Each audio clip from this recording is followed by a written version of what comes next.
Good morning, everyone. Welcome to Vancouver City Council meeting of July 21st, 2015. Madam Clerk, could we have the roll call, please? Mayor Robertson is on a leave of absence. Acting Mayor Louie in the chair. Councillor Stevenson. Here. Councillor Deal. Here. Councillor Jang. Here. Councillor Reimer. She is here but has left the chamber. Councillor Meigs. Here. Councillor Ball. Absent. Councillor Carr. Councillor Affleck. Here. And Councillor DeGenova. Mr. Acting Mayor, we have a quorum. Thank you. First off, I'd like to just say a few words about a tragic event in condolences for Hanif, Jessa. Of course, we were all shocked last week when we learned that of the loss of Hanif Jessa, a respected and dedicated employee who had worked for the city for over 25 years. Many city staff have been deeply affected by the event, and Hanif will be greatly missed by all of us. Of course, this tragic loss is a tragic loss for the city and for all that knew him, and we express our deepest condolences from all of us at City Hall to his family. On to council business. In camera, council is required to meet in camera later this week. The reasons and authority under the Vancouver Charter are listed under the agenda. Would someone like to move a motion? And moved and seconded. Any discussion? All in favor? Any opposed? That carries unanimously. We have minutes of the regular council meeting of July the 7th. Are there any corrections to these minutes? Seeing none, the motion has been moved and a seconder. Moved and seconded. All in favor? Any opposed? That carries. Minutes twos are minutes of the regular council meeting following the Standing Committee of Finances, City Finance and Services meeting of July the 8th. Are there any corrections to these minutes? Seeing none, move adoption. Seconded. All in favor? Any opposed? That's carried. Minutes 3 are the minutes of the public hearing of July the 13th, 2015. Are there any corrections to these minutes? Seeing none, a mover. Moved and seconded. All in favor? Any opposed? That carries. Now we need a motion to go into the committee of the whole. Moved by Councillor Stevenson, seconded by Councillor Jang. All in favor? Any opposed? That's carried. We'll now consider the consent agenda items. We have 5 administrative reports, 2 policy reports on the agenda for consideration, and council may adopt the recommendations for these items collectively in a single motion. Does any member of council wish to hold any of these items for debate, separate vote, or because of conflict of interest? And Councillor Reimer. A4, the 2014 municipal election review. Councillor Jang. I'd like to hold grants, A2, grants to support upgrading of SROs. Okay. Councillor Carr. Yes, could you please hold A3 and A5?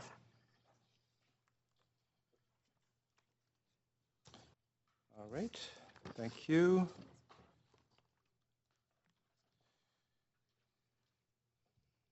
So that leaves A1, P1, and P2. Would someone like to move adoption of the recommendations? Moved by Councillor Stevenson. Any discussion on that? All in favor? Any opposed? That carries. We have unfinished business, rezoning of 1754 and 1772 Pendrell Street.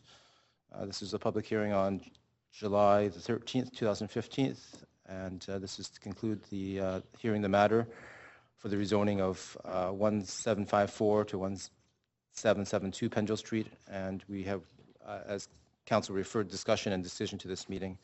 Since Councillors Deal and Stevenson were absent from the public hearing, they will not be participating in the vote or on this matter, discussion in this matter. And is there someone that would? Well, first of all, we have questions or answers back from staff. So. Karen, who's a senior rezoning planner for the downtown division. At the conclusion of the public hearing last Monday, July the 13th, council asked a number of questions of staff related to comments made by the speakers, which I will briefly respond to. These were clarifications. No new information regarding the rezoning application is provided. There were several questions related to the proposed form of development. The first was with regard to shadowing impact of the proposed building at winter solstice on Morton Park and other public spaces. There is no shadowing impact in winter on Morton Park at the standard time shadow is measured, 10, noon, and 2 p.m. There are slivers of incremental shadow from the proposed tower onto the Denman sidewalks, but their effects are not significant. Second question was how undue impact is determined. Undue impact is an evaluation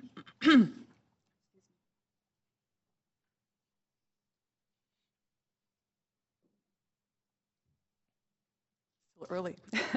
Undue impact is an evaluation of the proposed building form against urban design considerations on a case-by-case basis.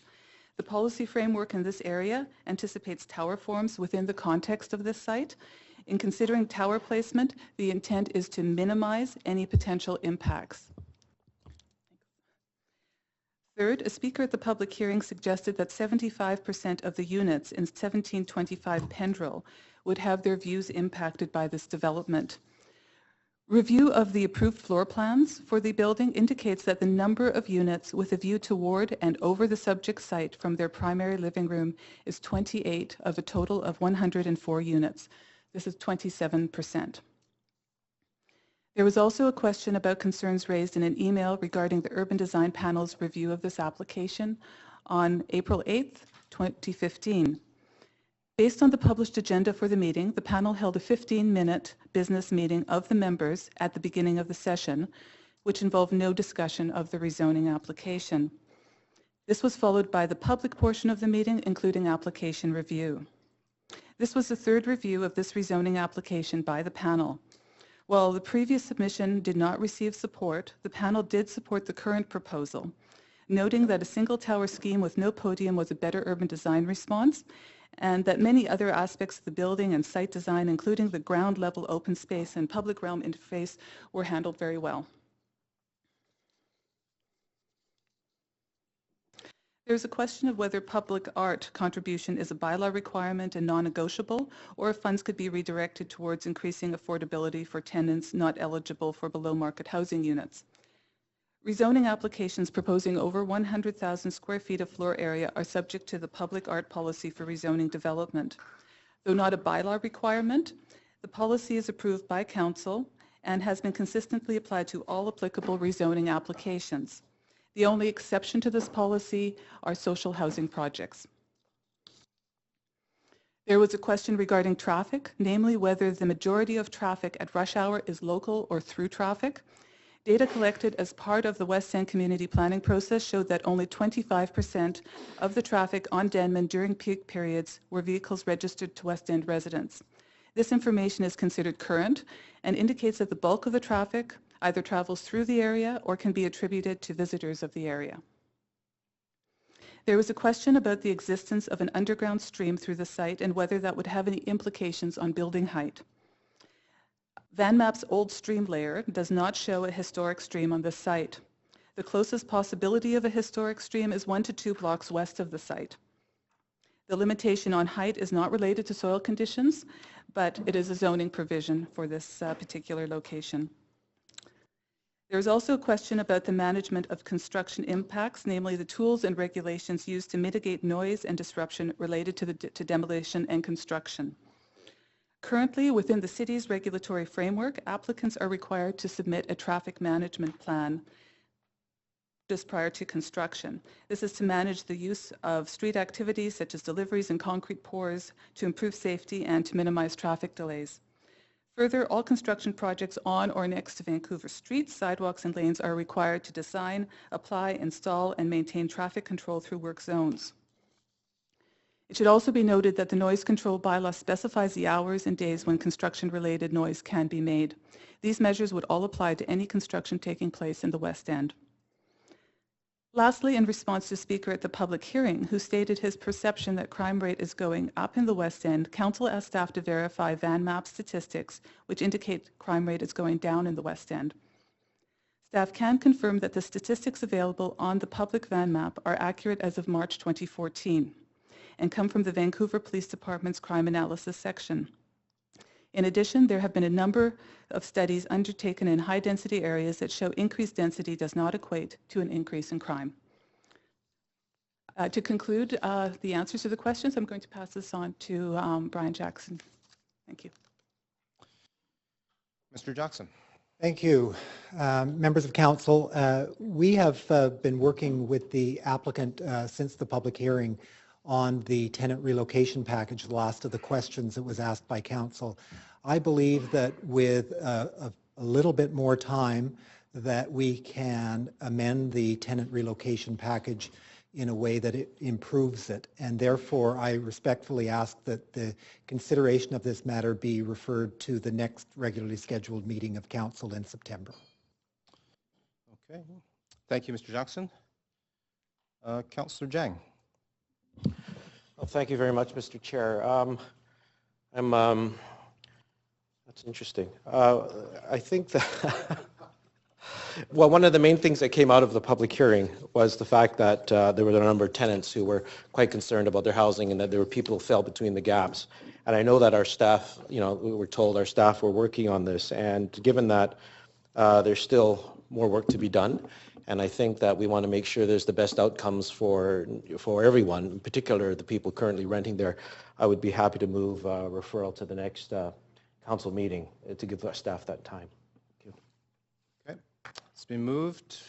Any further? Yeah. Councillor Reimer. I just had a procedural question. So the next meeting is in September, quite a ways away.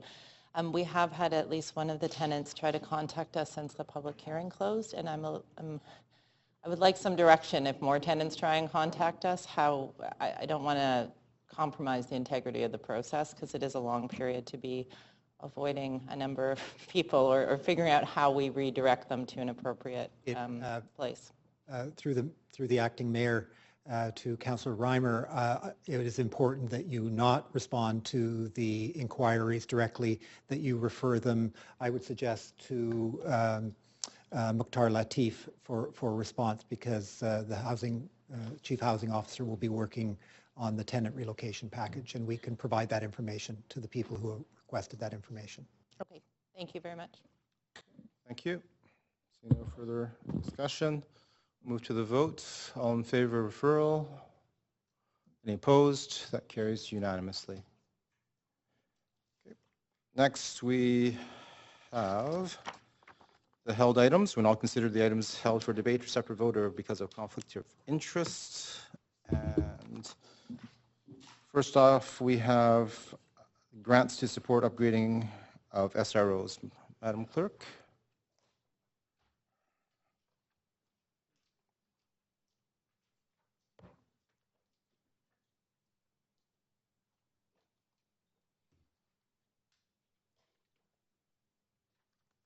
Ms. Bond. Good morning, Council. I'm happy to bring forward the SRO grant report to you this morning, item A2. So Abby Bond, Director of Housing Policy and Projects, happy to answer any questions that you may have about this item. Thank you, Ms. Bond. Councillor Jang. Thank you very much, Mr. Chair. And I held this because I just had a few questions about the grants, just some simple ones. One of the things that stood out for me in the report was the fact that I understand that these grants are used to help make up the difference between the gap between what BC Housing is providing in terms of rent supplements and things like that, as well as the costs to, for example, the various operators, whether it be a TIR, Ma Society, or in the case of Securus. So the question I had was really about how do we know, for example, that we are getting affordability a year from now? Like I know that, there's a saying, 1/3 should be renting at this rate, But really, I think, would it be okay if we get a report or something back in about a year's time to let us know so we could monitor what those rents actually are and how many are being rented at various rates? The rent roll, if you like, a report on the rent roll in about a year's time.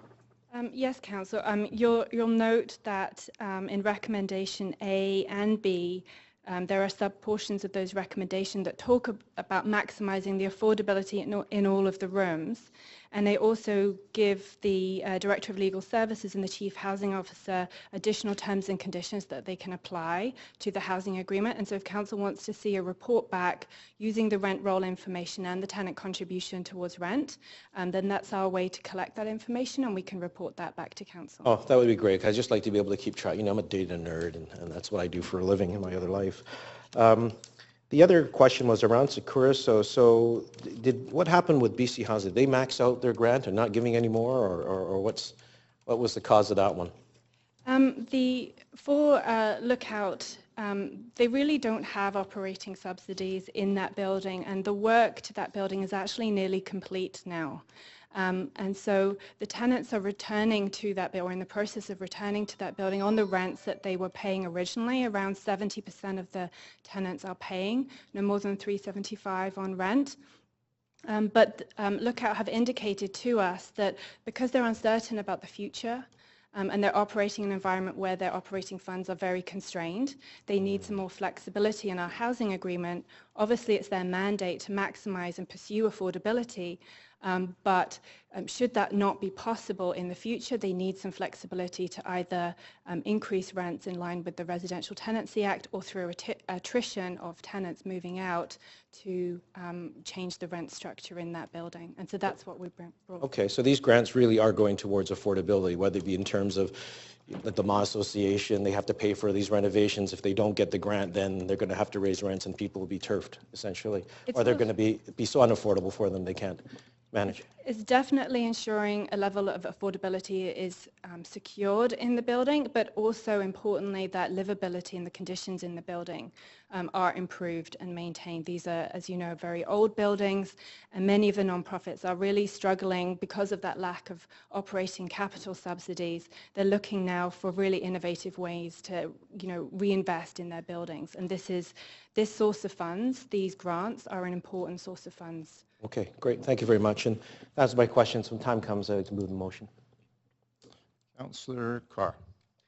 Yes, thanks, Mr. Chair.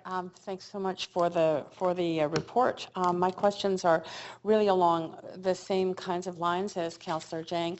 My understanding in looking at this is that there's a real catch-22. The rooms need to be upgraded for livability. The cost of doing so it can't be covered by the rents they're getting. And even the cost, my understanding from this, so correct me if I'm wrong, is that the cost of maintaining the buildings at a decent standard is very difficult if all the rents are at the shelter rate. That's right. We've heard from all of these three housing providers, but also a number of others who are basically tell us that $375 rent is not an economic rent. It's not possible to continue to maintain the buildings on the shelter income of assistance. And so many of them are looking for capital grants and subsidies, but ultimately in order to keep those buildings operational, keep themselves operational and provide the important services they do, they need a way to ensure they maintain their revenue in order to maintain those buildings. In page 3 of the report, you do talk about staff working with BC Housing in order to gain rent supplements. Can you let us know how that's going? Do you think that that's feasible to find those rent supplements?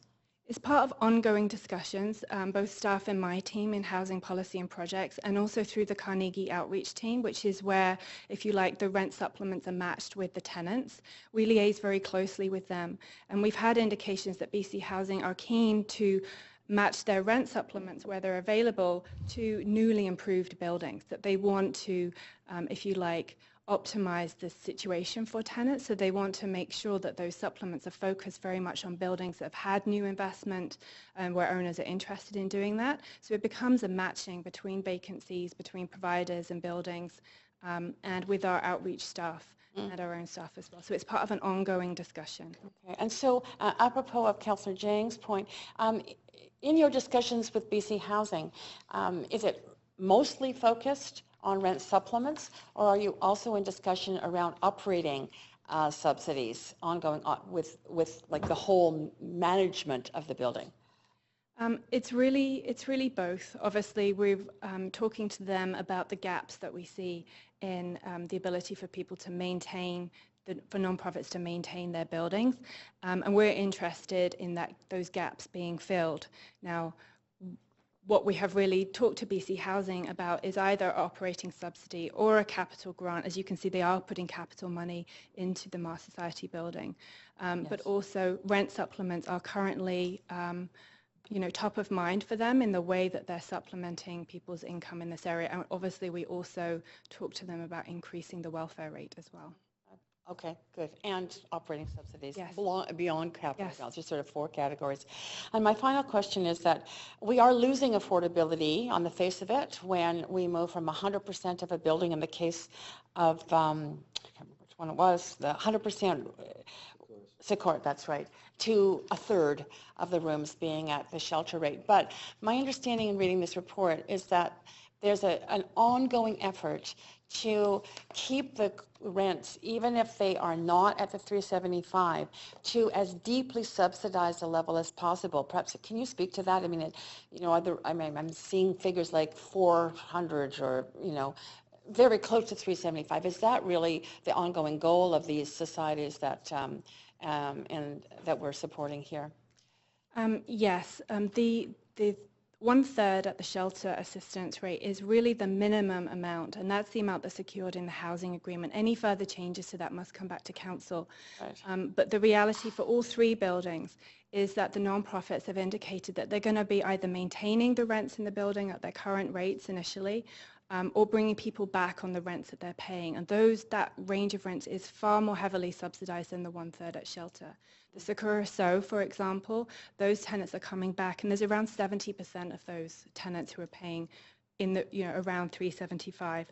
There are around 8 units in that building, which are double rooms, which are larger, and currently it will be used for people accessible, needing wheelchairs, and needing extra mobility issues. So there will be a range of rents, but very much they're looking around the average rents, which were around 450. Okay, thank you very much for the information. Thank you. Councillor DeGenova. I just have a few questions. Some are follow-up questions to Councillor Jang. I understand, looking at page 6 of the report under the Moss Society, that BC Housing is providing $500,000 to this project. But also it's my understanding, and perhaps you could provide some clarification, that regardless of the project, be it the City of Vancouver or other municipalities, BC Housing doesn't guarantee a rent supplement until the project is completed. Is that correct? The rent supplements actually go with the tenants. They're not Yes. operating subsidies, so they only come when Yes. you can match the tenant with the building. Yes. So it's not guaranteed in But any way. for that to be, the building must be Yes. well along it on its way. So that is something that we have to consider Yes. when this report comes forward. So it's not just this project, it's all projects. That's right. And we also have to consider that, as Councillor Carr mentioned on page 3, that it does address rent supplements. However, in previous, I would say historically, BC Housing has been providing rent supplements to. In recent years, they've Yes. it's been a focus for them, for sure. It has been a focus for them, especially on projects such as this, to make sure that we are. Yeah, again, they don't tend to focus their rent supplements specifically on specifically on a project, although we've been working with them to try and focus them, to try and encourage them to focus rent supplements on buildings that have recently been upgraded. But they also, they flow their rent supplements generally through the outreach teams. And so access to units in the building for the outreach teams is an important part of the way those rent supplements flow. Okay, and then just out of curiosity, how often are our staff meeting with BC Housing staff to look at sort of the overall long-term plans here? Because these are a few projects, but I understand that overall, our Chief Housing Officer, our Director of Planning, and yourself, we've talked sort of about this holistic approach of providing affordable housing, and that came to Council a couple of weeks ago. So how often are our staff meeting with BC Housing to talk about the bigger picture? It varies greatly at the levels in the organization, but I would say on average once a week. Certainly our outreach team are almost in daily contact with the staff at Orange Hall. I don't know whether you want to add anything. Yeah, thank you, Councillor Genova. We've been having regular meetings. I meet regularly on a monthly basis with the... Yes. Thank you. I meet regularly with the Chief Executive of BC Housing to run through the various projects and issues that we face to work out how best we can pull together a package that can deal with some of the issues that we've seen and were brought to Council last time round. Okay, thank you very much. And then just another question regarding, especially under some of these projects, I know that the community, there have been a number of, I wouldn't want to say rumors, but I've heard certain people in the community who are certain that their projects will be fast-tracked, permits and such. These projects will be held to the same standards as any other projects under our housing agreements. Is that correct? Are you referring? Regardless of the neighborhood, I just want to make sure we hold all of our projects to the same standard, and there aren't certain projects that perhaps get fast-tracked over others. I'm not sure what rumors and whether you're referring to kind of the permitting around development permit processes.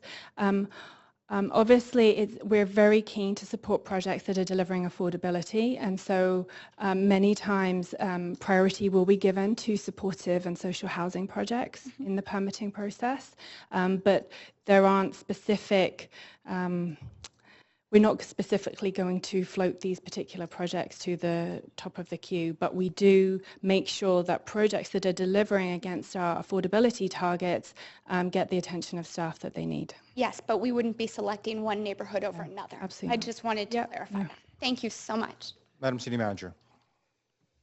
Councillor, Mr. Chair and Council, just to be very clear, Councillor De Genova, we are quite prepared to fast-track, you know, affordable housing projects, whether it be social supportive or, you know, mixed affordability. It's not community, you know, there's no specific neighborhood that we would favor in that regard.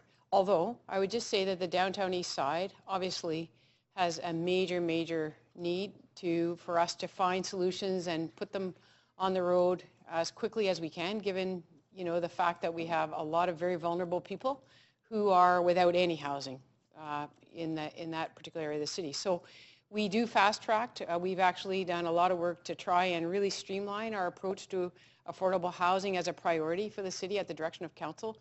But, you know, it's any comer anywhere in the city who's got something that will meet that agenda. We're quite prepared to move it ahead quickly. Thank you, Madam City Manager. Councillor Jang, I believe you're prepared to move this motion. Any discussion on the matter after questions? We'll move to the voting queue.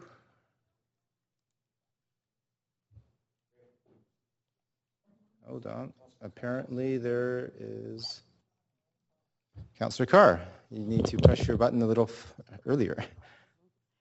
I think you were speaking, but I was pushing. Anyway, thank you very much, Mr. Chair. Yes, I really did want to rise on this issue because I think that on the face of it, some people might think that, you know, there's a case where we are supporting the upgrading of these SRO units, these hotels, and there is a loss of some of them at the welfare shelter rate. So, you know, I think it's important to address several things. Number one, that first of all, there is a deep commitment by all the organizations we're supporting in here to provide the rents, even if there are some not at shelter rate, but at the deepest affordability level possible. So I think that's critical. I think, too, we all need to recognize that these grants are also used by the organizations to leverage other grants in all cases, so that there is additional money going into the actual funding of these upgrades. I think, three, that we've been assured as well by our staff that there's no intent to displace people, that people are being invited to come back in at the same rents or at least very deeply affordable rents. And the fourth point I want to make is that without provincial help, it's very difficult for us. So I think we are all grateful at the city and are encouraging of as many rent supplements as possible, building maintenance supplements, and of the upgrade commitments in terms of grants that have been offered by the province. So this has to be a cooperative effort to try and deal with the affordable issue in our city. So for those reasons, though, I am supporting this. Thank you, Councillor Carr. Councillor DeGenova.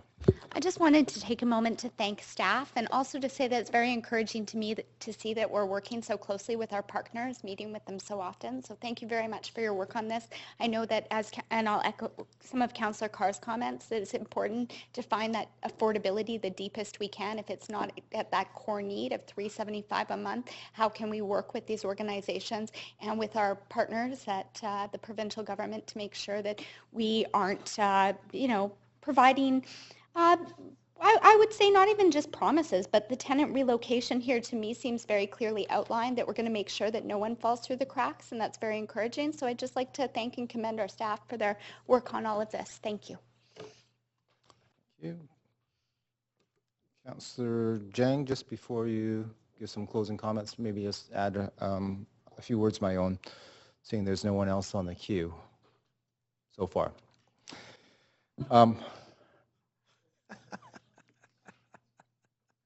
Just to say that this is an ongoing effort of the City of Vancouver and of this council to try to find the sweet spot of how much we can afford as a city to support the initiative to reduce homelessness and underhousing within our city, and this is part and parcel of that equation. It is good to see and hear about rent subs and the possibility of working more closely with the province and finding solutions. There is, of course, a great need coming up with the federal government as well, and the expiry of the CMHC programs, program funding, and the loans through the loans and program funding of CMHC as well. This is a significant, and we're talking about billions of dollars of loss to housing programs across our nation. And so we do need to take the opportunity whenever we have reports like this to come to council to highlight the fact that the federal government has a role and should take a much larger role in addressing the issue of housing affordability, homelessness in our country as a whole. And given that there's a federal election, you'll be hearing me repeat this many times over the next couple of months to highlight for citizens that how local government cannot take on this role on its own. In fact, it cannot take it on only with the local government and provinces. That it does need the federal government as part of the equation as well. So just to make those points. Councillor Jang. Thank you very much, Mr. Chair. And once again, thanks to our staff for all their hard work on this. What I'm pleased about these grants, and I hope that they're supported unanimously, is that it once again shows our city taking very concrete steps to preserve low-income housing. It's not just about preserving low-income housing. We all know from, I'll put my doctor hat back on, that it has to be decent housing. It has to be housing that's livable and give people that opportunity to stabilize, get set, and get ready for life beyond. And these grants go to help towards the renovation and upkeep of these buildings, which are very important, which actually contributes to that. These grants, in my opinion, we have good partners with BC Housing, but there's still gaps. And that's because BC Housing and the City of Vancouver sometimes have different perspectives on how to tackle this problem. The minister, for example, will say things like, well, we're out of the social housing business and we'll just give rent supplements to everybody. And, that may work in some instances, but not in others. And the City of Vancouver will say, well, we need to create new capacity and keep what we've got. There are differences in approaches, but, by working together, we eventually get around there. But in the meantime, this is the result. We have some gaps and that somebody's got to fill. Because if somebody didn't fill these gaps, well, these folks wouldn't be doing very well. They wouldn't either have housing, a place to go to tonight, or have a very nice place to go to. And will just make if they suffer from mental health and addiction issues, make it even worse. So I'm very pleased to support this, and I'm hoping that it's unanimous. Thank you, Mr. Chair. Thank you, Councillor Jang. Now we will move to the vote.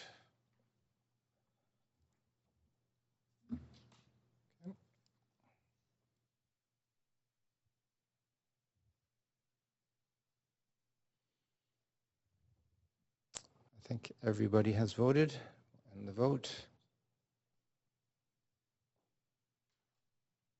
We have 10 votes in favor. Okay. So now we'll move to the next item, which is item number 3, single room accommodations permit for Low Young Court at 406 Union Street. This was held by Councillor Carr. Ms. Bond, do you have anything to add, or just maybe we'll move to Councillor Carr to push your button and... Councillor Carr, did you held this item? I did, but... Yes, there you go. Thank you. Thanks. Thanks very much for this report. My first question has to do with the reason why we have 3 rooms being converted, but we're not asking for any conversion fee. And my understanding in reading the report is that it's because it says a portion of the rooms are being assured of affordability. That's of the 3 rooms on the ground floor. I think 2 of them on the second floor. 2 of them are at 370, at the shelter rate of 375. Is it because of that they are renting at that level? So there are 15 rooms in the building. The 3 rooms which are being moved to self-contained rooms are being secured as rental. Yes. With no particular rent restrictions. There are 2 other rooms which are remaining as SRA designated rooms, which I believe are on the second floor, which those are the rooms which are being secured at 375, where the tenant contribution to rent is no more than 375 for 30 years. And then there are an additional 6 rooms which are where we're securing access to those units. So for our outreach teams, for other people's outreach teams, where we are able to secure rent supplements, we're able to match those rent supplements and move people into those rooms. So with that, potentially those rooms could also rent where the tenant contribution to rent is no more than 375. Okay. So the 3 rooms that are being converted, Yep. they are being removed from the SRA bylaw. That's right. It's not those rooms where No. 2 of them will be at, or are committed to be at the No, 375. that's right. So why is it we're not asking for the conversion fee? Staff have negotiated with this applicant. The building itself has some kind of recently troubled history in terms of work without permits and foreclosure of the previous owner. We want to bring these rooms back into use. We want to see them reinvested in, and we have negotiated with the owner. In this case, we see that the best way to use, instead of taking money as a fee, we wanted to secure affordability for at least 2 of the units, secure access to a number of those units for our outreach teams, and secure the whole building as rental. And we feel that that mix meets some of the Downtown East Side priorities and strategies that staff had outlined, and we feel that that is a beneficial outcome for this building. Okay. It does say that there's a portion of the rooms that are being secured. Do we have any, this was on page 5 of the report? Yes. Yes, so that although it's all rental, affordability is going to be achieved, deep affordability in a portion of the rooms. And you've explained to us how many there are in this particular case. Do you analyze this on a case-by-case, building-by-building basis, or is there some sense of a minimum % of the rooms having to meet some deep affordability before you would consider not applying the conversion bylaw? Obviously, we have, from the Downtown East Side, we have a priority that we wanted to see of around 1/3 of the rooms renting at the shelter welfare rate, with a mixture of the other rooms renting at average and with rent supplements. It's not always possible to achieve that. We work very hard with the applicants. We look at all of the information about those units, and we find that we need to provide flexibility in our recommendations in order to see the reinvestment. As staff, we want to set that benchmark and the expectations at a level, but we don't want to stop reinvestment in these buildings or keep buildings empty or vacant for long periods of time. So it's a real balance. And so although we have some expectations, we like to keep that flexibility, so we use that through the negotiation. Okay, that's good. Okay, 12 rooms are not, are being retained under the SRA bylaw. They're not being converted, right? And the reason given for that was the size of the rooms. Yeah. So I have 2 questions on that. One is, I didn't see in the report references, the reference as to, so what's our authority on the size issue? Like where does it say in what bylaw or policy that, it's a certain size that beyond which you cannot, that you have to stay under the SRA bylaw? It's actually referenced in the SRA bylaw itself. It is, okay. Okay, it'd be helpful to have that maybe in the list in future Sure. ones. It's a useful thing to have, okay, under the SRA bylaw. And in terms of the guidelines, I noticed that regarding size, there's a sense of of what principles for livability are outlined in the guidelines under SRA bylaw. This is on page 3. I noticed light, ventilation, privacy, amenity, those are all, and affordability, of course. But size just doesn't factor in.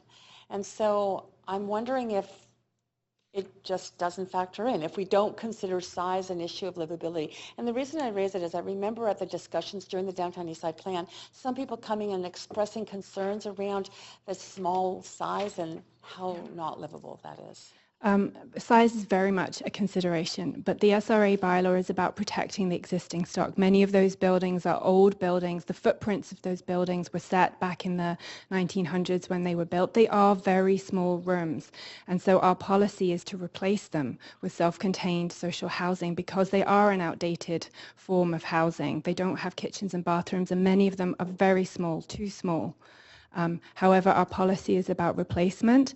We don't want to see, without control, we don't want to see massive displacement of tenants through owners moving walls around to create maybe larger units without that negotiation about what they're putting back, what the affordability they're putting back. So there again, it's a balance between maintaining the existing stock, recognizing that it's inadequate, and moving to new policies and new procedures, new grants to try and improve that stock going forward. Okay. Thank you for that Councillor explanation. Carr, thank you. Next, we have Councillor Jang. Thank you, Mr. Chair. So just to be clear, so this building, nobody was actually displaced because the new owner was going to get it vacant, and then there was 5 people there, 1 person left, 4 kind of disappeared, took $400 or something like that, and left. Yeah, there was there were 4 residents who had tenancy agreements, and they were given a tenant relocation plan. Okay, and they accepted that, and everything was fine. Okay, and so essentially, what we're doing here is instead of levying charges for the conversion of the rooms, we're bringing all these rooms back into actual use. So we actually have a net increase of actual livable units by the end of this. That's our aim with this recommendation, yes. Okay, so that's how you managed to move around all the different, be creative with our bylaws in order to bring stock back up as opposed to just a cash grab or something like that. The fee, the possibility that council can levy that is an important negotiating tool for us, but our ultimate aim is to see units reinvested in and brought back into use. Okay, so did the new owners understand that the big bylaw changes come with for $125,000 a room, and this is why they decided this was a good deal? Do you know if it worked? We did indicate to them that there were other policies under consideration by council. Okay. Okay. I just want to, again, it's just me wondering if the things we do actually works, and it seems to have actually worked in this case. So that's great news. Okay. Well, with that, I'm comfortable with the report and the approach you've taken, so I'm happy to move this recommendation. Thank you. See no further speakers on the queue. We'll move to a voting. Call the vote.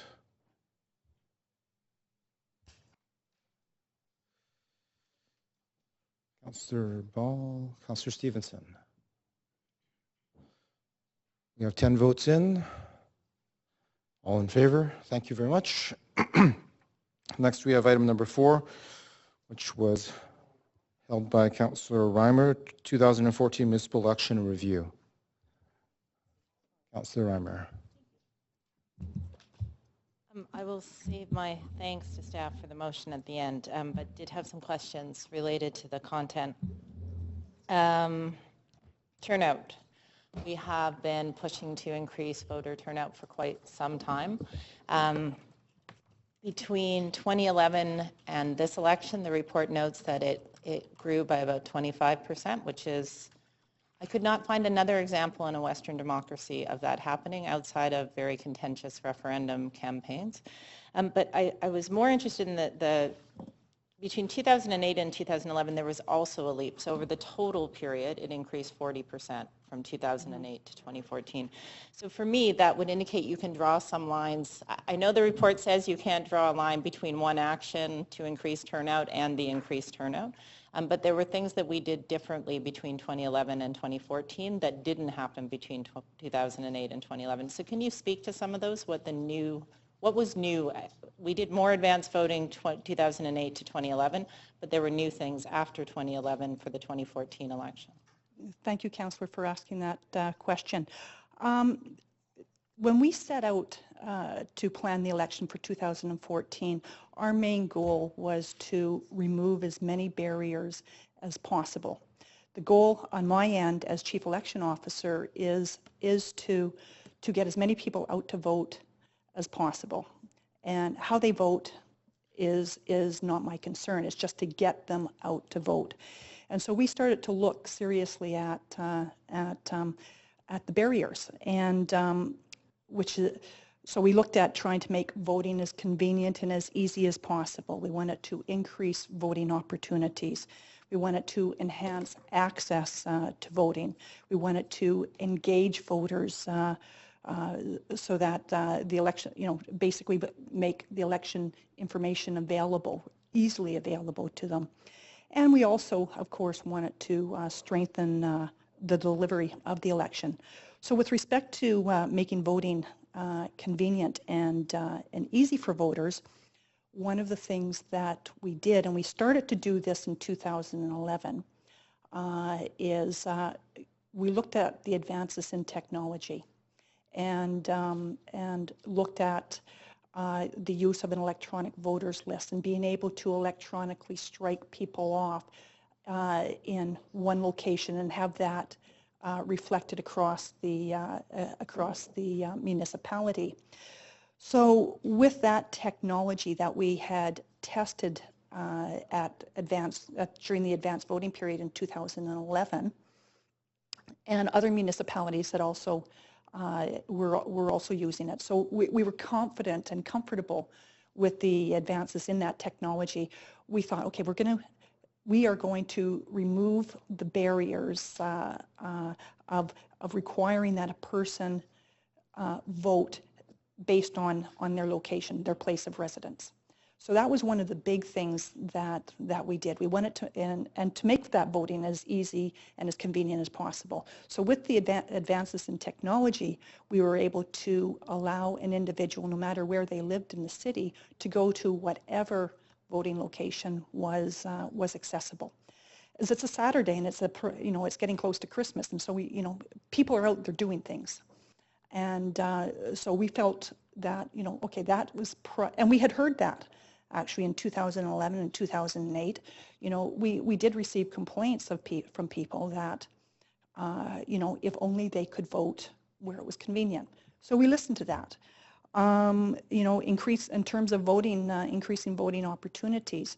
In 2008, we had, I think it was 5 days in four locations. And we had done that for a couple of elections, and that had been an increase from years before that. By law, we're required to have 2 advanced voting days in one location. The city has had more than that. They've had more advanced voting days in more than those locations for some time, but we wanted to go. In 2011, we expanded to 8 days, 5 locations. 4 of them were only open for 4 of the days, but one of the locations, City Hall, we kept open for the 8 days, and we saw a notable increase in turnout. So we thought, okay, well, let's go one step further. Let's go 8 days, 8 locations, from 8 to 8. And it was also, an easy message to convey to people, the 888. And with that... Sorry, I have only a chance for one question. So I'll ask my second question, which is, what is it going to take to get advanced polling stations on the east side of Vancouver in the next election? Well, we heard, as council well knows, we received complaints.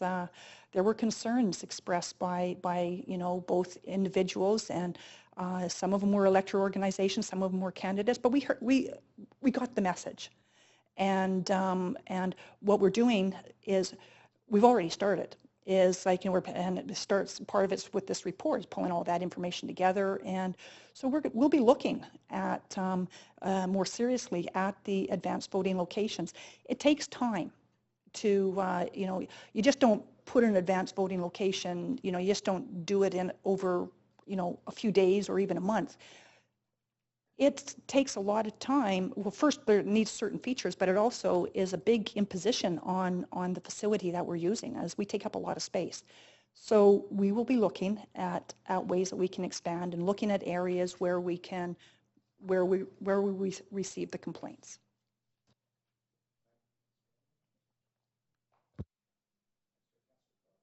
Yes, thanks, Mr. Chair. And I will reiterate that that is a concern for me too. Thank you, Councillor Reimer, for asking that question about the polls on the east side. First of all, I noticed that the highest voter turnout was in Dunbar Southlands. And I'm wondering if you actually calculated those statistics, not based on how many people actually voted in the polls there, but if you went to the voters list, saw who voted, and then recalibrated their vote based on their residence. So the poll that they would have voted at, i.e. their home neighborhood. Did you use that kind of a method? That is what these numbers are based Excellent. on. We use place of residence to make, not the voting place that was located in that area. Perfect. Do you know the stat how many people did not vote at their regular polling station? Well, if you take a look at the report, there's a couple of things that we know is that first off, there was no regular voting location because we went to a different model this time round. So people were not assigned to a voting place as they were in the past. But what we know a few things. One is that if you take a look at page 8 of Appendix A, is that 82% traveled less than a kilometer to vote. And 91% traveled less than 2 kilometers to vote. So they weren't going very far. Right. And then if you take a look a little bit earlier in the report, both in terms of figure 2, which is on page 7, and figure 3, which is on page 8, people really did take advantage. They appear to have taken advantage of the vote anywhere.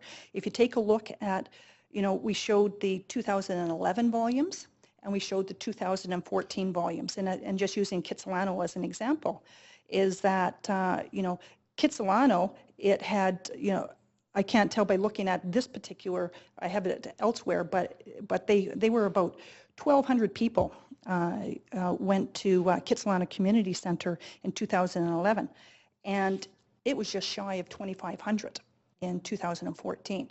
So that, and then conversely with the lowest voter turnouts, like some places weren't popular with voters. Okay, that's good. Those are good references for me. Thank you. That explain. Most people voted near them. That's the key thing.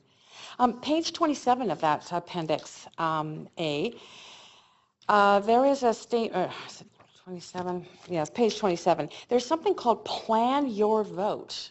Mm-hmm. And what caught my attention in that is that voters have the chance to actually review candidate profiles, make their selection, choose when they would vote and where they would vote.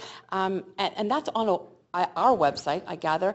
Can you assure me of the confidentiality of that information? Absolutely. This was meant to be, this was a tool for them to use, and there was no information that was being saved. And a person such as yourself, or anyone, myself, you were able to go through the profiles and select those of interest. It didn't mean for councillors, I could have chosen 20. I could have chosen 2. The mayor, I could have chosen. None of that information was saved? No, none. None of it, they could send it, but nothing was retained on our website. That information. Okay, I think that's important to maybe make a note of. It is somewhere in this report. Anyway, okay. But yes. That would be good. In terms of the actual voters list itself. You know, we've just had the report by the special committee on election financing, local election financing, and it talked about concern around lists being uniform, consistent, etc. We use our list. I've asked the question, you responded at the last council meeting and in inquiries and other matters, that we use the provincial voters list. Do we have any concerns at all about that base voters list in terms of consistency, uniformity, etc.? No, none. You know, both the province and the federal government, they share information in the creation of this list. I don't think you're going to get a better list, quite honestly. Okay. My final question. Okay. Thank you. My final question is around training. There's a lot in this report that talks about how many how many people rather were trained to operate in the election. I had the experience, unfortunately, when I gave my ballot to the person to feed it into the machine, they did it face up. They could actually see who I voted for. If they'd known me, they could have retained that information. But anyway, the point is, they were all trained to put it in upside down so they couldn't see. They were trained to put it in the secrecy sleeve.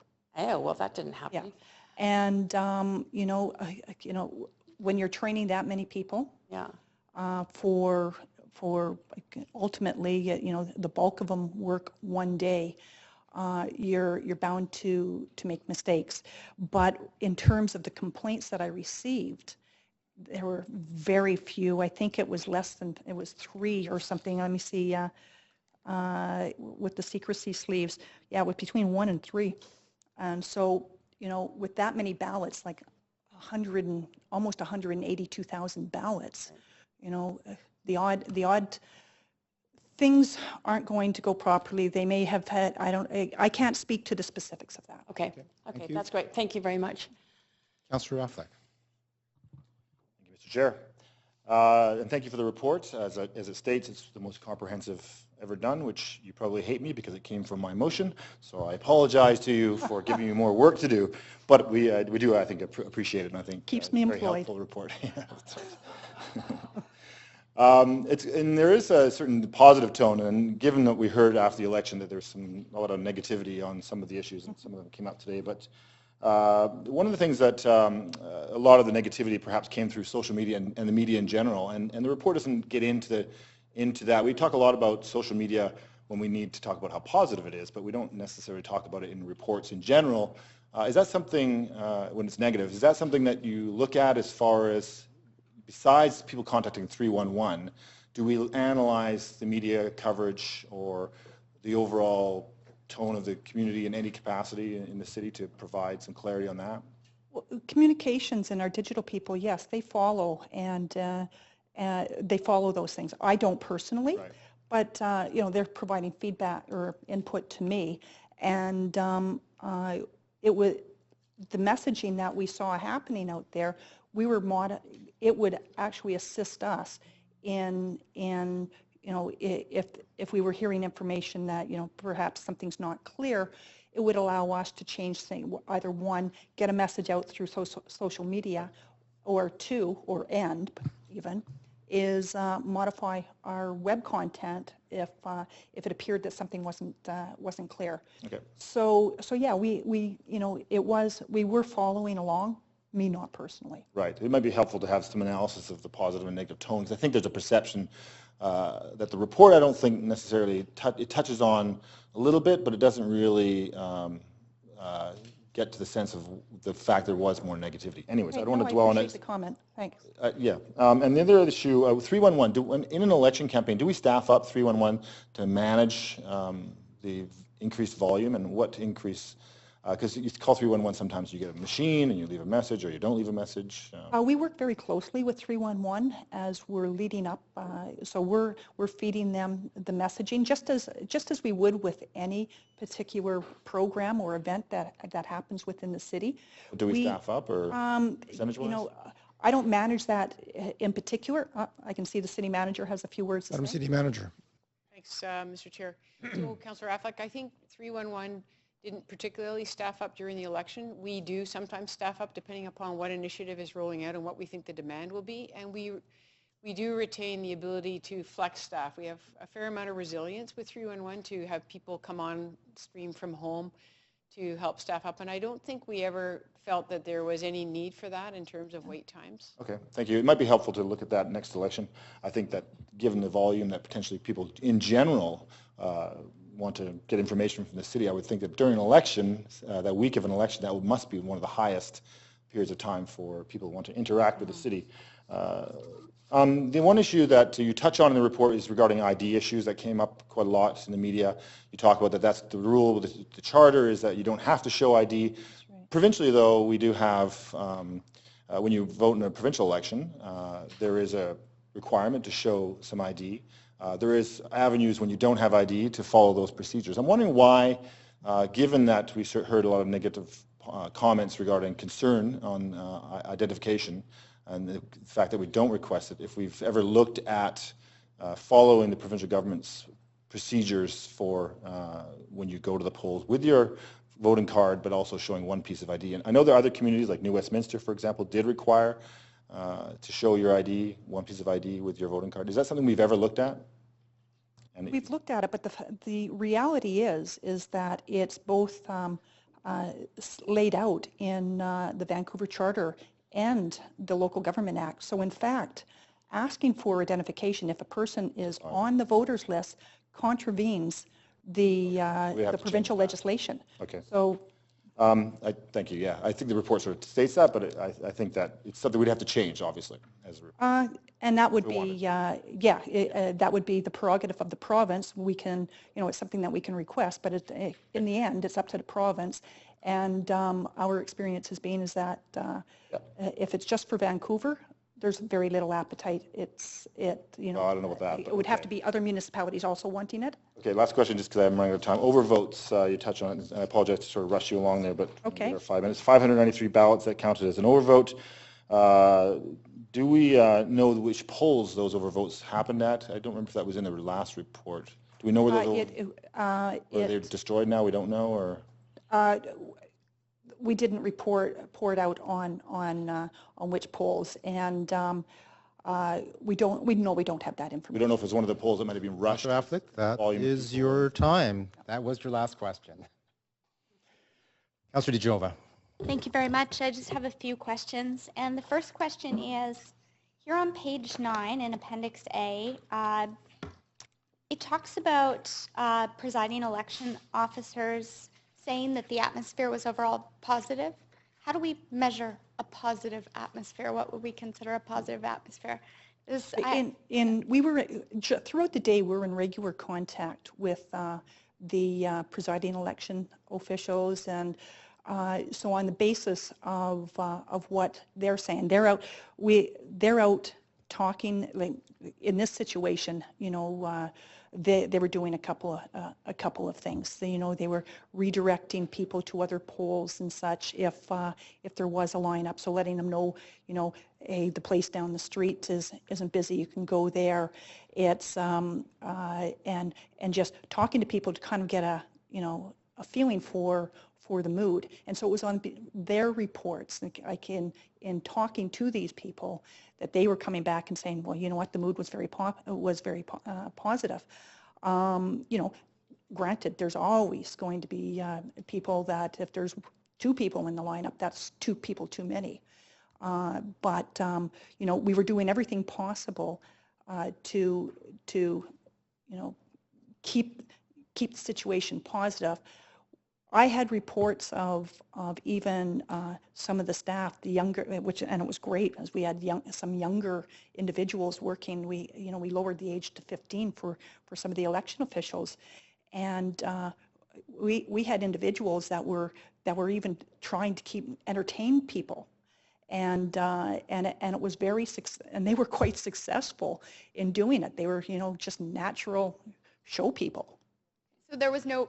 That's wonderful to hear, but there was enthusiasm, but there was no real protocol as to how we measure a positive outcome.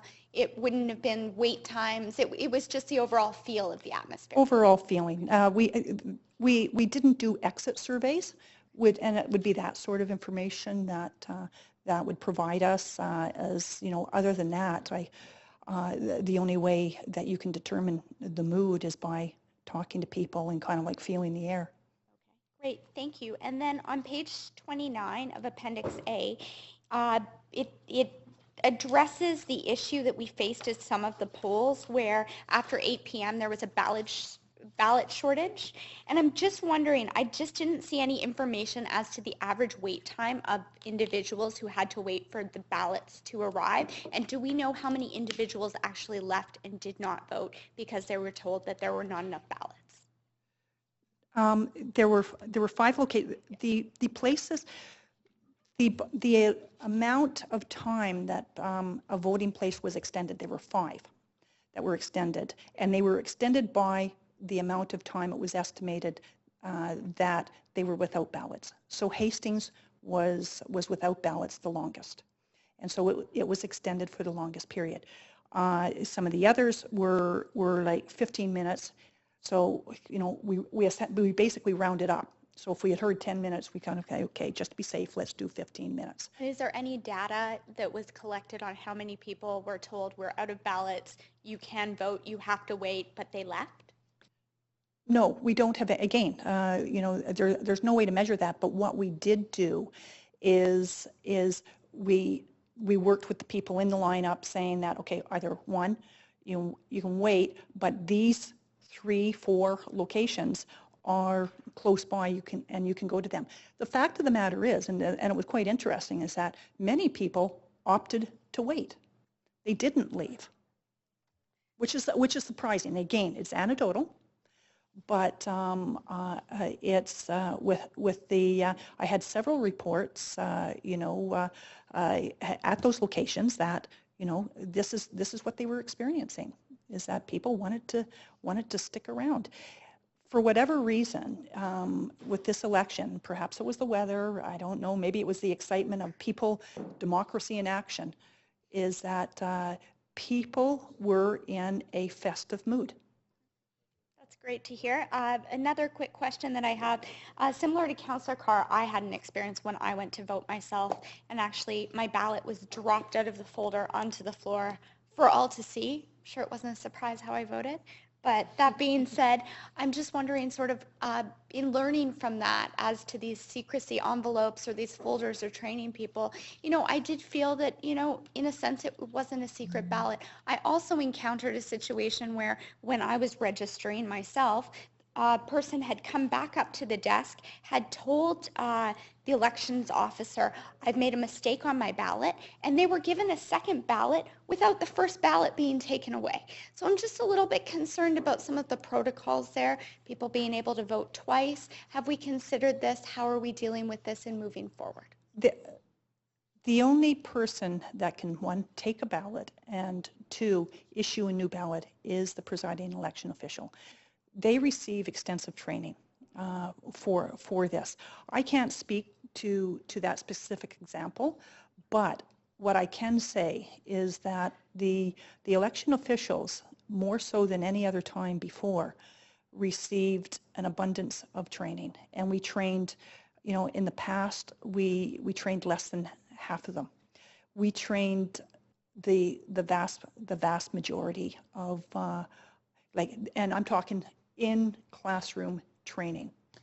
And so, you know, when you're dealing with that many people, you know, it's always a concern. You know, you've got 1,300 people out there for one day. You're getting them trained up, and you know, things are bound to go wrong. But that is something that we will continue to focus on. And you know, hearing reports such as that, okay, they kind of like. They can Just flag one them for. Really quick question, Okay. Sorry if I can slip it in. I also had heard, and I believe it was through the media, and I can't recall, a report that one of our new election machines, and I know that they were new to this election, had just spat out ballots all over the floor at one of the polling locations. Can you confirm or Absolutely not. So that did not happen? It did not happen. That's an impossibility. Okay, Thank you. Councillor Ball, you're next. Yes, thank you very much, and thank you. And thank you for all your efforts in making it possible for more people to try to get to the ballot, because that's what we all want in all of our elections. So frequently the civic election is the first election that somebody votes in, so it's great when we get more people coming in.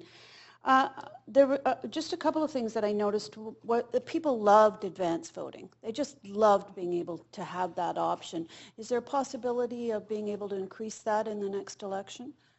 Yes, there is. We're looking, we're looking at increasing locations. It remains to be seen whether we'll increase the number of days. Like, there is a certain limitation, but we're looking at whatever we can do, again, along the theme of eliminating as many barriers as possible. Yes, we want to expand we want to maximize on that, on those that care to vote in advance. And the question I had was, some of the advance voting places were changed, that they weren't used during the regular voting, am I correct? Like City Hall was closed, right? Well, City Hall was one location that was used in advance voting, and it wasn't used on voting day. The other locations, I believe, were all used. Okay, so it was only City Hall, because this is one of the places I ran into people looking because they thought, they'd seen the signs here, so they thought they could come here. Yeah, admittedly, there was some confusion around City Hall, and we responded to that as best we could. But yes, I did hear that. Right. Did we close City Hall for a specific operational reason, or? Yes, because this is where I manage the election. Okay, that's what I think is good for people to know. And all the ballots come in, or all the tabulators and all the PEOs, like everything comes in here, and it's the same space that I would have used to hold the election. So it just doesn't work. That's great for people to understand why and how things work. That's great. The other question I had is, I usually drive seniors on election day, and I was at 3 different locations: Oak Ridge and Kerrisdale and Kitsilano, and I was there in the late morning, early afternoon, and I did run into, while I was waiting for the people that I was waiting for to go and vote, I did see a lot of people leaving because there was too many people standing in line and they couldn't stand in line. Whether or not they ever came back, I don't know, but that was the sort of grumbling that I heard, was that the lineups happened there. And I'm just wondering what we're going to be able to do next time, knowing that those are areas where there's a lot of seniors who come and would like to be able to vote, but given lineups or no place to sit, just simply can't stay there. So I was wondering, how are we going to be able to help more seniors? And also, before I lose this one, the curbside service, which sounds like a great service. I wasn't aware of it, so I would help people in and come back. How does one arrange the curbside service? So that's two questions. Well, for the curbside service, that's very easy to arrange. The person that they're with just needs to let the PEO, the presiding election official, know that they just need to go in, and the PEO comes out to assist in the voting. So that's a simple thing to do in terms of. And there's a sort of an area where they could park and not be towed or something like that if they're doing that? Yes. Just so that. Yeah, some places are going to be easier to park than others, but we selected voting locations on the basis of parking availability. Okay. And of course, you as well as I know, like some places in the city are a little bit more difficult, but that is a criteria that we use. Okay. Now, in terms of your other question, voting lineups and what we're doing for seniors, there was several different ways in which a senior could vote. One, there's advance voting, there's vote by mail, there's the curbside voting, there was assistive devices. For those that were, that are in a facility, they're at a number of them. There's rules around that, but there were 50 locations that we actually went to assist people in voting. In terms of the lineups, going into it, this is the first time, you have to remember, it's the first time that we've used Vote Anywhere. And so, in anticipation of this, we looked at some of the issues that we could be facing. So we had established a pool of election officials on standby so that we could deploy them if necessary. Election officials, we had told them that we may need transfer individuals from slow locations to busy locations. We had a fleet of drivers, a large fleet of drivers that were driving around with supplies and also moving people as well from location to location. At a previous meeting, I recall you mentioning chairs and such. And, again, I appreciate that feedback. And it's something that we can take into consideration. Now with the data that we have, or the information that we have a better idea as to which locations are most apt to be the busy locations, which seem to be. And so we can, we did our best to anticipate, but now we have some solid information and we can use that to enhance our planning and perhaps have chairs and look at different ways in which we can improve the voting experience. That's very helpful. And Thank you, for Councillor your Ball. numbers. That Very is, helpful. you're well over time, so we'll move to Councillor Jang. Thank you. Thank you very much, Mr. Chair. Real easy. First of all, I have no complaints. I think you guys did a bang-up job. When I went and did my voting at Thunderbird, I went to Thunderbird. Okay. There was the privacy sleeve. It was all done properly. Nothing was spit out on the floor or anything like that. And the folks running the place were absolutely fabulous, right? Super. So no complaint. I just wanted you to know that after hearing a bunch of complaints. One thing I was really, it wasn't in the report, or maybe I missed it, was how do we do in terms of the various different ethnic communities? I know the Chinese community was well covered in the Chinese papers and all that kind of stuff. How about some of the other ones? Because I know that, I was just wondering, did we see an uptick is that general increase in voter turnout reflected by ethnic community as well, or is it just overall? Honestly, we don't. You don't know. We don't ask for an individual's ethnicity, right? And so we don't have statistics on that. I would have to turn to some of the larger bodies. Again, it would have to be an exit survey or something. Okay. Because you can't even use last names. I know. I get being called Korean all the time. Yeah. Jang sounds like. Anyhow. I'm Chinese, by the way. You haven't figured that out yet.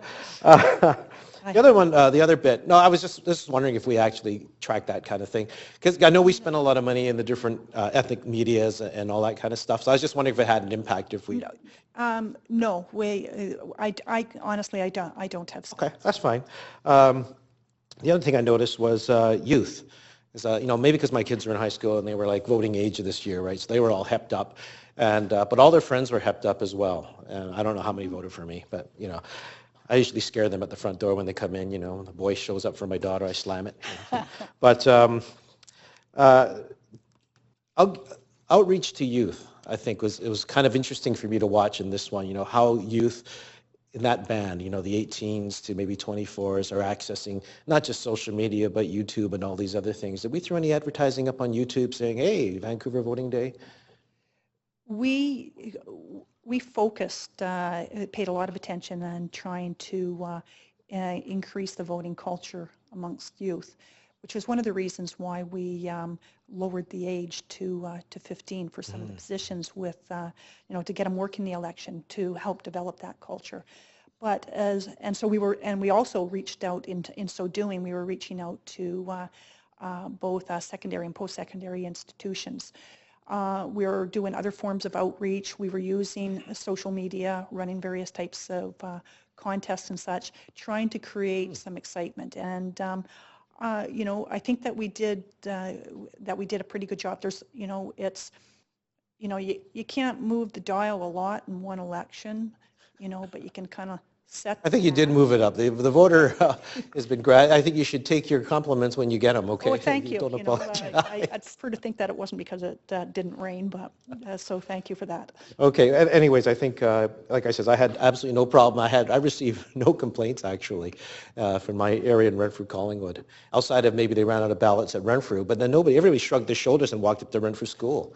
and it was no big deal. I didn't hear of anybody who said I didn't vote because they ran out. I just walked up the street because we go up that way anyways.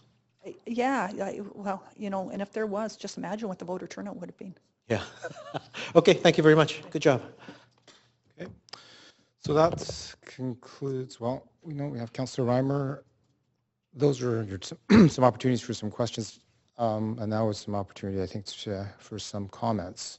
This is a receipt for information, so no motion is necessary. Councillor Reimer? Yeah, I'm sorry. I just can never get used to breaking the rules by using questions to thank staff. So, sorry, I get stuck on either side of it.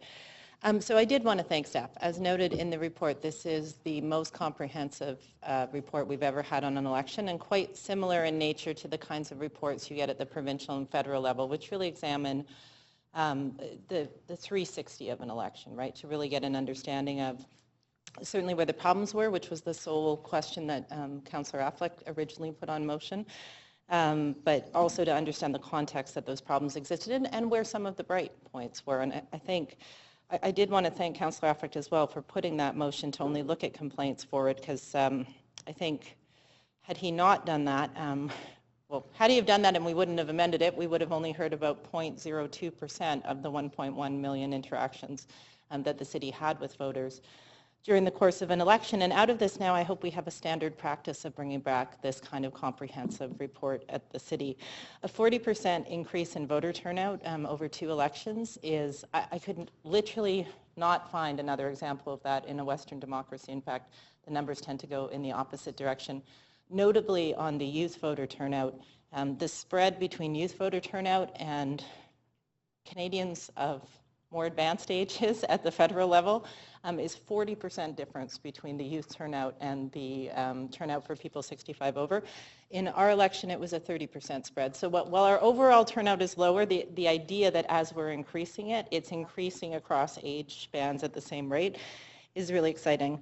I also wanted to note the Musqueam issue and to pass on the deep thanks of the Musqueam Nation, who've been quite effusive in their praise. It was a crappy situation to start with and could have ended very poorly, thanks to Elections BC providing us with an inaccurate voters list.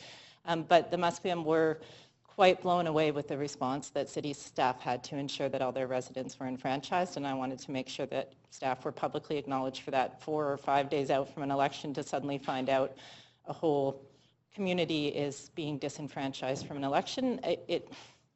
I'm sure it's not the call you wanted to get, but I think the response was exactly as it needed to be and was well noted. And the last thing I wanted to say, the largest population in Vancouver is on the east side, and I appreciated all the reasons for why those advanced polling stations weren't found, but in addition to being the largest population, it also, you know, when you look at academic research on voter turnout, there are large populations on the east side that traditionally have been disenfranchised from having higher voter turnout. So I would say that it's important that they at least have equal numbers on the east side. We at least have equal numbers on the east side. I will disclose my own interest in having an advanced voting station on the east side.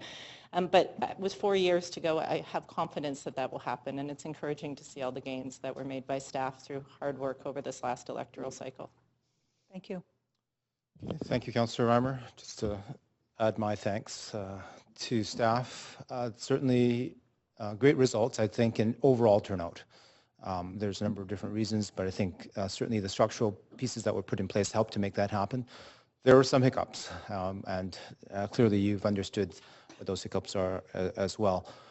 So some work to be done. We always strive, I think, to continue to make improvements, and good to hear that you're thinking about it for the next election. I do want to make one point, is that at the time of those hiccups, when they were occurring, all of us, well, many of us, not all of us, were receiving complaints from our citizens asking us to fix these problems. And it was especially challenging given that we were council, but also candidates at the time, and that we cannot legally interfere with your job as Chief Electoral Officer for the City of Vancouver. And that level of communication or to the citizens, I think it needs to be brought up just slightly so that they understand that we cannot interfere even although we are elected, inside that election period when things are going perhaps not the way that people would want. That's, they need to understand that our job is to stay out of the process as best we can in terms of the structure, and that should be made clearer for people, I think.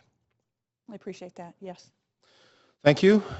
So that's for information, and thank you for the report.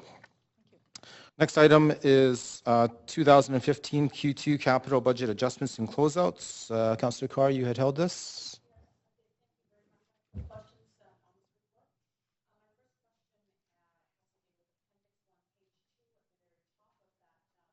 Of that page is an actual note around a budget readjustment or restatement. It's very tiny, but it states that that there's going to be a change of $20 million over multi-years, 12.7 million in this year, and it's for revenues that are needed for user fee-based funded utility programs. Well, anyway, it says the revenues are driven by residential and commercial construction, and the change will align the budgeting for user-funded connection work to be considered with the rest of the capital budget. The reason I'm raising this is around resident and commercial connections. We've had a record number of building permits issued this past year, but it was record last year. It was record the year before that.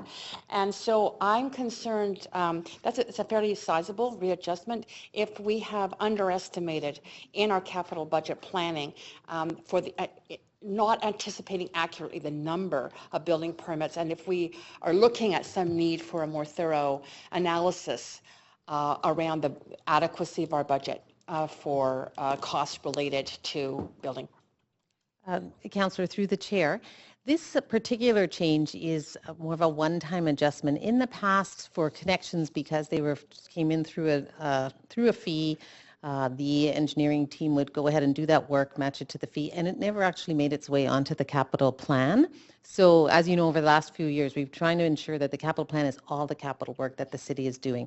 That particular area, we did make an adjustment in the 2015 to 18 plan for forward-looking. What we hadn't taken into account is that there was a lot of work that was still in the pipeline. So this is correcting that, and it's looking at what are all the connections we expect from in the 2015 to 18 plan, and how much are we going to spend in 2015. So that analysis was done by the team to look at what that forecast is for the 4 years and what we're going to actually spend in this year. It is higher than previous. If you look at the trends of the actual spend, it has increased, and they factor that into the plan. So we'll need to continue to monitor that as we do each year when we come with the 2016 budget and the 2017 budget and 2018 budget. We will look at that, and then we would true up the capital plan to where we think the new forecast is. Just like we do with some of our DCL projects and other things that we can't anticipate. We bring it back when we have better facts. Yeah. So Does that answer your question? Yes. So my understanding is the question I asked you've done. Yes. And that's what this reflects. Yeah. Is that change for the entire capital plan period? Yes. Is there going to be a consequential change in the projection, I gather, of the DCLs? Because there would be development cost levies on these on this development, and so at least a portion of what we're including into the spending will be covered by, I'm assuming, increased DCLs because there's increased development. These are fees outside of DCLs. If you're referring to the total plan, each year when we come back, we would look at what's coming forward in the next 4 years if we've got through that development. And if there are more than the DCLs that we had forecast in the plan, we would bring that back and recommend an increase to the plan. Okay, good. Okay. All right, thank you. I have one other question. The question has to do with Appendix 1, page 4. And on page 4, there's an amount of money which is being allocated. This is in the second major category, so 1, 2, 3, 4 particular items down. New multi-year capital budget, project budget from reallocation. And the request is to hire a consultant for a seismic study as part of the city seismic program. Got that? Okay, so that's $460,000. And the reason that I raised this is because I was very affected by reading an article. It was the July 20th article in the New Yorker magazine, specifically around the threat of seismic. Well, it was called The Very Big One, was the title of the article, but it really amasses a lot of incredible research around the projection of the possibility of a big or a very big earthquake in this region. Well, it's a shifting of the shelf. And the projection was surprising to me. It was a 1 in 3 chance of a big earthquake in the next 50 years, a 1 in 10 chance of a very big, which we're talking up to 9.2 magnitude in this area. And it talked about other jurisdictions that have very much more stringent building codes in areas where you can't build. So anyway, my question is really, are we in pursuing this project, and I know that this is just a budgeting matter here, but are we really looking at the new, basing this on the new science that's available? Because there is new science that's emerging, and just very recently in the media. So, Councillor, we in fact we're actually working with the University of British Columbia and other experts in terms of prioritizing which buildings we want to focus our financial resources towards. And that reallocation is actually done so that we can look at the more challenging of our buildings and what should be done as immediate measures to address the highest safety risks. That's a result of that. Oh, okay. But it's all part of it, and we are looking at the latest science. You are, okay. Yes. That's great. Thank you. Thank you very much. Next we have Councillor Affleck. Thank you, Mr. Chair. Just a follow-up to Councillor Carr's questions, which were along the lines of mine, but just the $20 million, was there no way of reallocating, and maybe you address this, but reallocating this $20 million from somewhere else in the budget, or we have this timing uncertain column line item we use a lot of? Was there no opportunity to find that $4 or $5 million per year, or $20 million overall, within the budget that we already approved, without affecting it, and asking for another $20 million from us? Councillor, through the chair, we actually have that money in hand. So as development goes through, fees are charged then, and the dollars actually come into the city. We just had not incorporated them into the plan as a capital item. So they had historically just been done as the work was prepared, came in, budget was there, and they did the work. So the money is there. We're just reflecting it in the plan because it is a capital asset to the city. So we should be showing it in our capital plan according to our process around capital. So there is money for it. We're just actually showing it in the plan that it's going to be a capital asset over those 4 years. So when you look at the plan, you say how much work is being done in the city, how much work is engineering doing, you can actually see the total amount. And we had missed that amount that was in the pipeline when we did the 15 to 18 plan. Madam City Manager.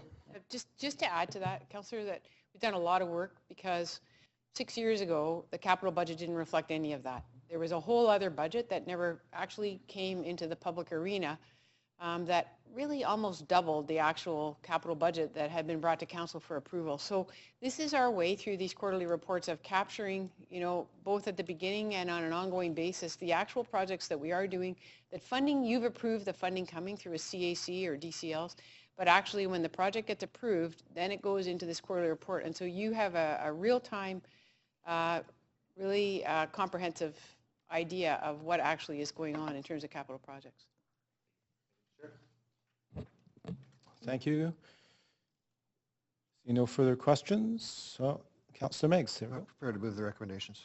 Councillor Meigs has moved. See no further discussion. To the voting queue.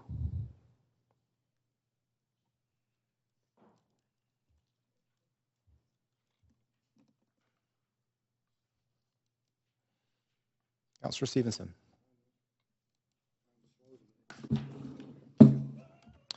All votes are in, 10 in favor, none opposed.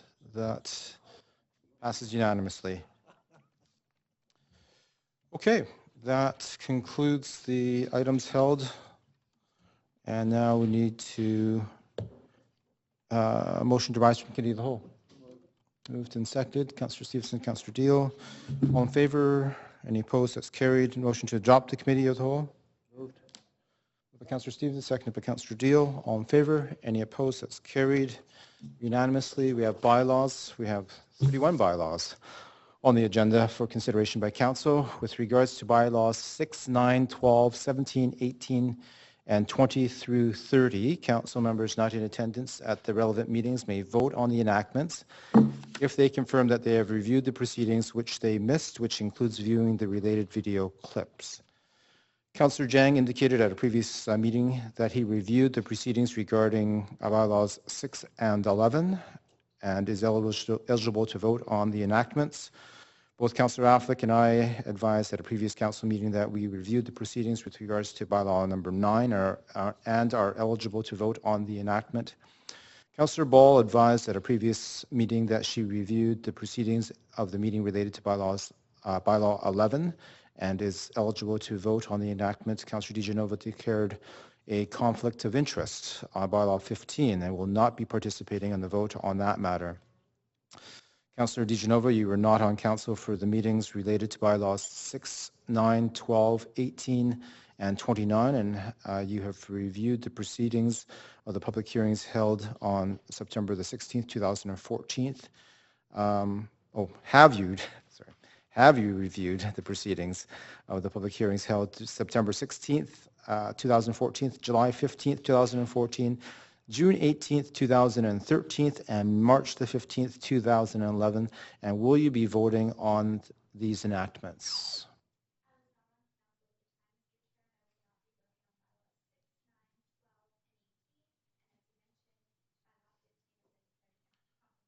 There's also bylaw number 29. Okay, so the answer is? I've not reviewed that and I will not be voting. Okay. Thank you. Bylaw number 12 is the public hearing enactment bylaw from the hearing held on June 18th, 2013. Councillor Deal, you were not present at this hearing. Have you reviewed the proceedings of the public hearing and will you be voting on the enactment? Councillor? Okay, thank you.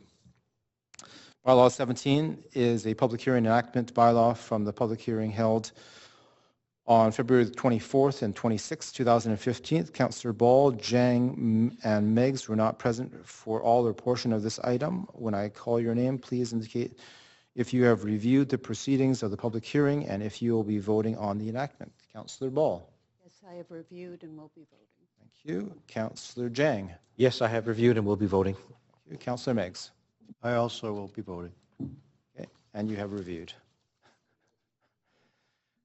Thank you. Bylaw 18 is a public hearing enactment bylaw from the hearing held on March 11th, 2011. In addition to Councillor DiGenova, Councillors Affleck, Ball, and Carr were also not on council at that time of this hearing. When I call your name, please indicate if you have reviewed the proceedings of the public hearing and if you will be voting on the enactment. Councillor Affleck. Yeah, I reviewed. I'll be voting. Councillor Ball. I have reviewed and will be voting. Thank you. Councillor Carr. I have not reviewed. I will not be voting. Okay. Bylaw number 20 through 27 are public hearing enactment bylaws from the hearing held on July the 13th, 2015. Councillor Stevenson, you are not present at the public hearing for these items. Have you reviewed the proceedings and will you be voting on the enactments? Okay, thank you. Bylaw number 28 and 30 are public hearing enactment bylaws from the hearing held on June 25th, 2015. Councillors Ball and Jang were not present from the hearing. Councillors Ball, have you reviewed the proceedings and will you be voting on the enactment? I actually have not reviewed that one. Okay, thank you. And Councillor Jang? Yes, I have reviewed and I will be voting. All right. Given all of those different bylaws and the differing positions of council members, would someone like to move adoption of bylaws 1 through 31? That is eligible to move all of those ones. That is, I think Councillor Jang is the one that's going to move that. All, and a second. Somebody that's voting on all of them. Okay, Councillor Affleck. All in favor? Those opposed? That carries unanimously for the ones that are eligible to vote. List of approved bylaws is available on the city's website. We have 4 administrative motions, which I will move and Councillor Jang will second. Any discussion on those administrative motions? I'll just call the vote. All in favor? Any opposed? That carries unanimously. Next, we have motions on notice. We have 5 motions on notice. The first one is Election 2015, call for a federal leaders debate on municipal issues, which I will move. And the absence of our mayor, who is meeting with the Pope, Councillor Reimer? It came from over here somewhere. Will second. And so I'll just introduce the motion and speak to it briefly. This is a motion asking for the federal leaders to agree to a debate on municipal issues. At the last conference of the Federation of Canadian Municipalities, the organization that represents over 2,000 municipalities across our country, we had a unanimous decision of our board to support this call and to endorse the positions set out in our roadmap for the federal parties leading up to the federal election in October. Part of that initiative of the Federation of Canadian Municipalities is to ask the federal leaders and their leaders to participate in a federal leaders debate. We have 3 federal leaders that have already agreed to that. That is the official leader of the opposition, Thomas Mulcair, Justin Trudeau of the Liberal Party, and Elizabeth May of the Green Party have all agreed. We are still in discussions with the Conservative Party, and hopefully they will agree to this. But to add strength and solidarity to the position, a number of cities across our country are passing motions very similar to this. I know that Gatineau, Winnipeg, Halton Hills, these are 3 cities that are represented by the table officers at the FCM, have all passed motions now, and Vancouver is should add its name to that long list, or eventually long list of cities that are endorsing this call.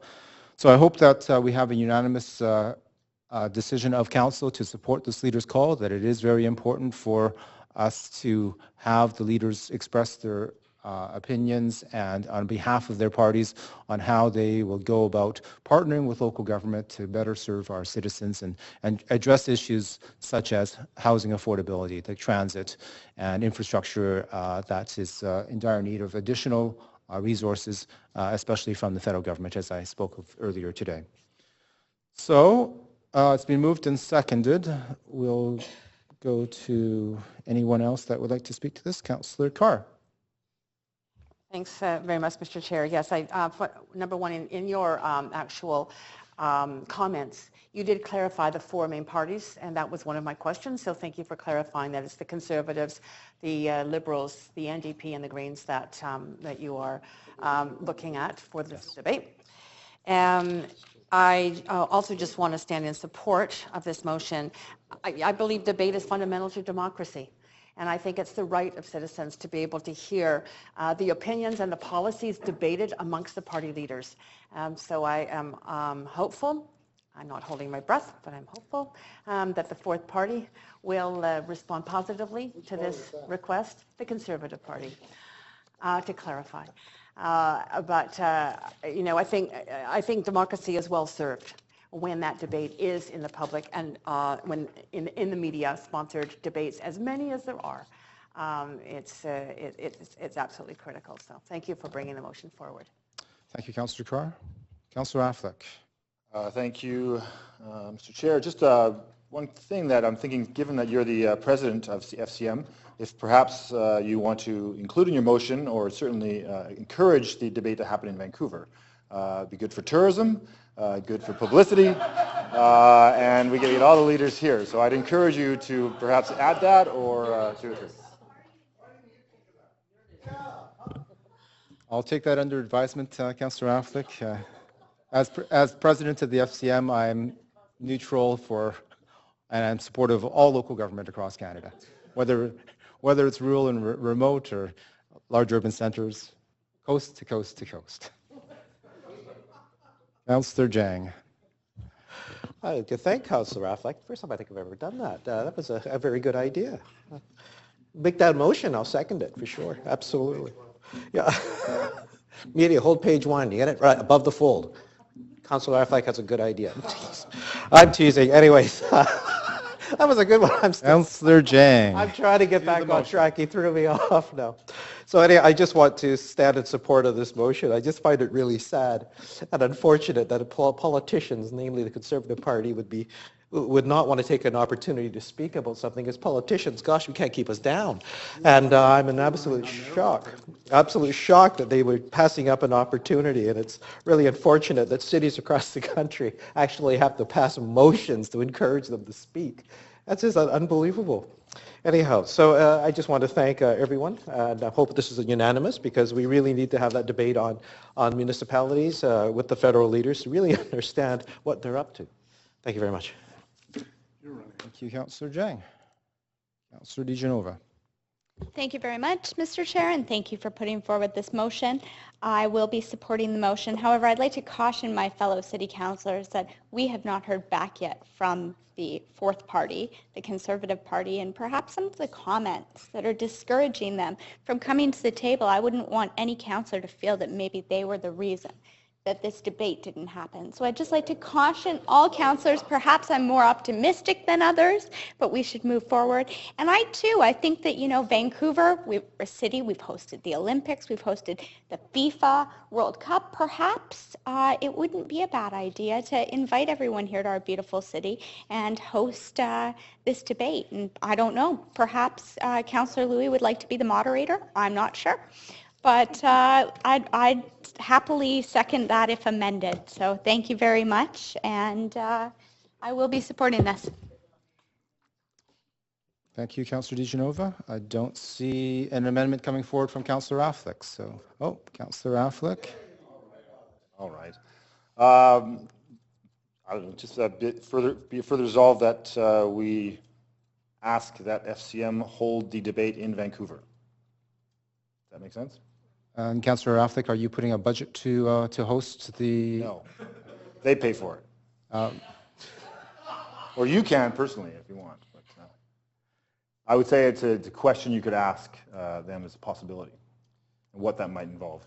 So just to reiterate the language, could you repeat for the clerk? That we ask FCM to perhaps, if you want to put in a budget, I don't know, to hold the debate in Vancouver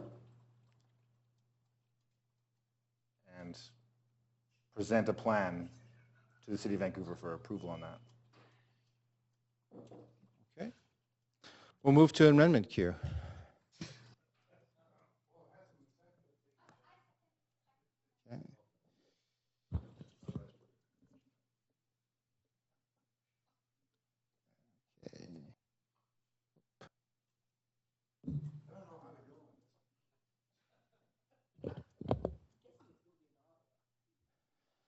Okay. I'll just take the opportunity to speak to the concept of Councillor Affleck's amendment. I think that it's appropriate for all cities to have the opportunity to perhaps host this. We haven't, at this point in time, fully secured the four parties, and discussions are continuing. The concept of having it hosted in a large urban center is something that I think is both easy for logistics, but also something I think that some of the parties have, and more specifically the Conservative Party has expressed some through one of their ministers, some concern that it's not be as reflective and responsive to the entire country. So to be respectful to the parties, because there are ongoing discussions, that to leave it open, I think, is a more appropriate point at this point in time, a position to take at this point in time, because we are not concluded those discussions yet. Councillor DeGenova.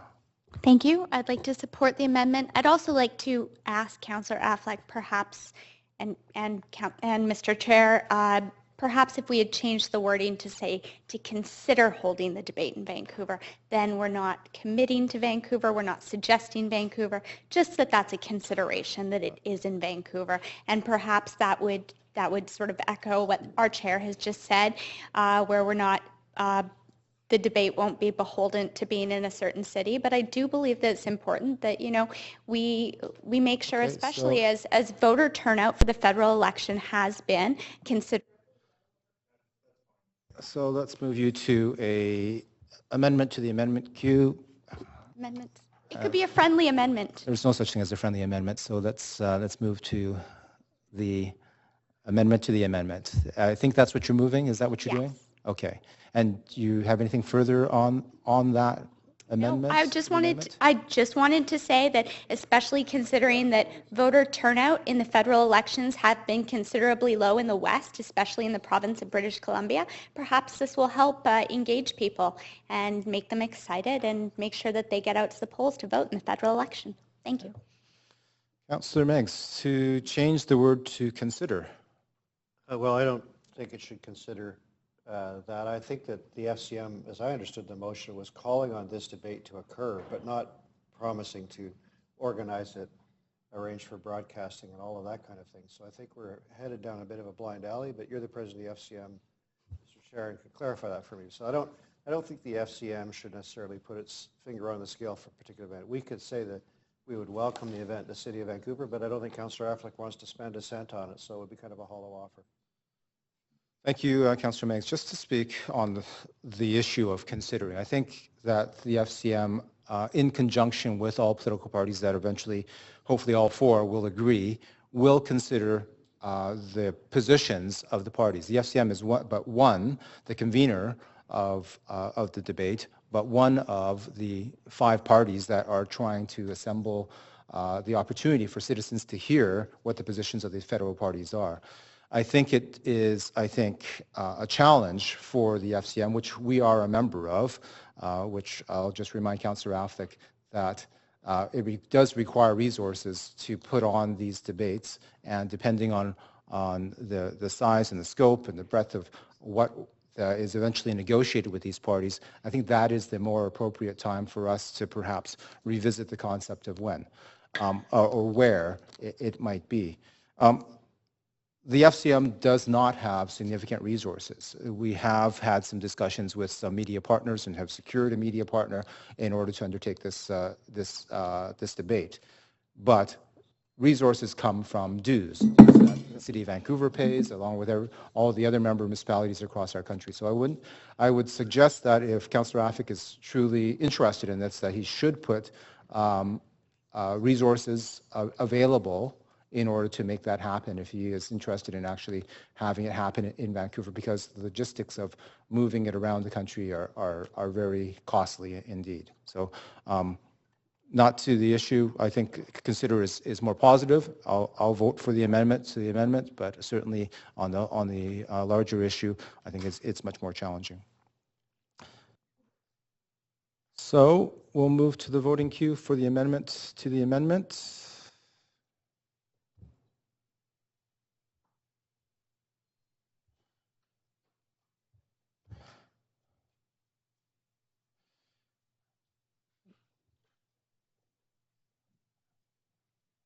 Councillor Stevenson, are you abstaining? Unfortunately, I don't think you can abstain. It's a vote in favor. You can abstain, but it's still a vote in favor. Okay, then we have 2 in opposition. The amendment to the amendment passes. We'll move back to we'll end the vote. And then we'll move back to the motion as amended.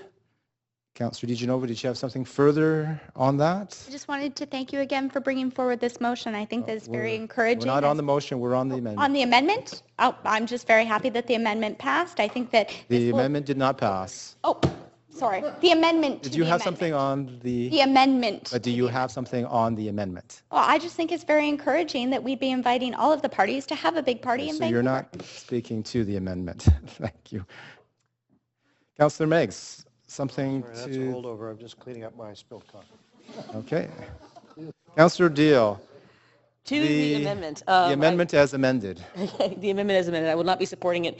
As somebody who sits as a committee member at FCM, one of the things that we do there is we work as a team and we take off our city hats and work together as government, local government working as a unit. And that's often very challenging, especially when it can be perceived that the large cities come in as the people with more power, with more money, and often seem to be trying to dominate things. And in fact, we're extremely cautious to ensure that we don't do that, and that rural, northern, and other types of voices are strong and well heard throughout the system of FCM, just as we do so at the regional and provincial levels. So to actually put in the motion, please like us best, is completely contrary to the spirit of FCM.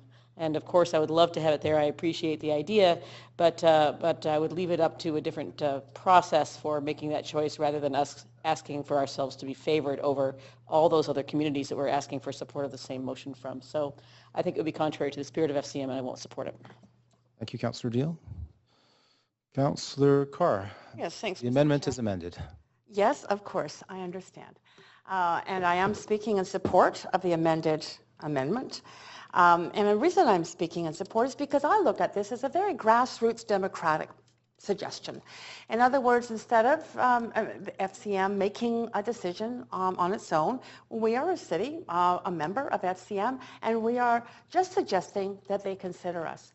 I'd go a step further. I think we would and we should offer a budget in support of this, not necessarily at this time of the motion, but I think that... It's not my amendment, but I would look forward to a future discussion on this subject should the FCM come back to us saying that they are considering us, that this is a plan for how much a debate would cost, and it's signaling to them. It's giving them some information in terms of our perspective, and the reason why I think it's great to offer it is, in Canada, too often, all these debates are in the East, or in what's called Central Canada, Ontario and Quebec. And many voters tend to feel like the election is over by the time they voted on Ontario and Quebec. And my hope is that this election won't be. There'll be enough of a play that goes on across the whole country. But I would love to see a debate, a national debate, held here. I think it's a great idea. It's good for the democracy of the whole country to not just be focused on the voters who do live in Central Canada. Although they are in the majority, we are equally important. Thank you, Councillor Carr. Councillor Jang. Well, thank you very much, Mr. Chair. And I think I've discovered the Conservative Party's secret as to when politicians shouldn't speak. The amendment put forward is probably an example of that. Not well considered because there was no budget, but there's probably times when politicians shouldn't speak. Yeah, so take it off front page, above the fold. I think this belongs back in section C1 of the newspaper. Anyhow, I won't be supporting it. First of all, there's a couple of factual errors. First of all, he's asking FCM to host it, and when we heard that it's really a consortium, it's a bunch of people working together and media working to get the debate. FCM is an advocacy group saying, hey, look, let's get all the parties together for this debate, and that's what the main motion does. So that's why I won't be supporting it. And again, if we're going to be serious about offering up Vancouver, then we should be putting forward a plan and a budget worked out with our staff in order to do that. To simply create an amendment like this on the fly, I think is again a reason why an example why politicians shouldn't speak, because again, what's the budget? Where's it going to be held? And all that kind of stuff. And if it helps any, I offer up my rumpus room in my basement for the debate, if that helps. But that's clearly not appropriate. My wife wouldn't let any politician in the house. That's why I sleep outside. I'm on a roll today. Order. So I won't be supporting the amendment. Thank you. Thank you. Councillor Reimer. Okay, I'm going to bite. Look, this is not a tourism strategy. It is not a commentary on Western alienation. It is a request for a federal leaders debate on issues of critical importance to municipalities. We do not need to take hostages during the passing of a motion asking for a debate. The impression left by passing this amendment is the only reason we support this debate is because you're going to hold it in Vancouver. And others have made the point about the consensus at FCM. It's the opposite of grassroots to do a hostage taking like this. We just need a debate, although I'm starting to really understand why the federal government can completely ignore us in that request for it. Presumably it will be televised, it will be broadcast, it will be webcast, it will be live tweeted, maybe Periscope will be engaged in the process of disseminating the information. It could be held anywhere in this country in order for it to have an impact. So I hope we can put the hostage back and just focus on the issue at hand, which is a request for a debate on issues of critical importance to us as municipalities and our residents and businesses. Thank you, Councillor Reimer. Councillor Stevenson. Very much. I also will be voting in opposition. This is really putting, in my opinion, cart before the horse. The point of this motion is to get the Conservative and government and Conservative Party rather, and Mr. Harper into a debate about municipal issues. And I think we have to remain focused like a laser on this issue and not get distracted about where it's going to be or how much it's going to cost or so on. Just keep to this very, very basic ask, which is really important, and it's really important that we have a unanimous vote from council on this issue. So I think that all those other details of where, really, frankly, to me, it's not important where it's held. What is important is that Mr. Harper shows up wherever it's held and is part of this debate. Thank you, Councillor Stevenson. Councillor DiGenova, you've had your time on the amendment as amended, so we'll move to the vote on the amended amendment. As amended, correct. We'll call the vote.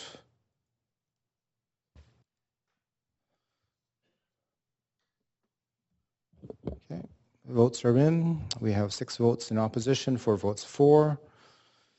We'll move, motion, the amendment fails.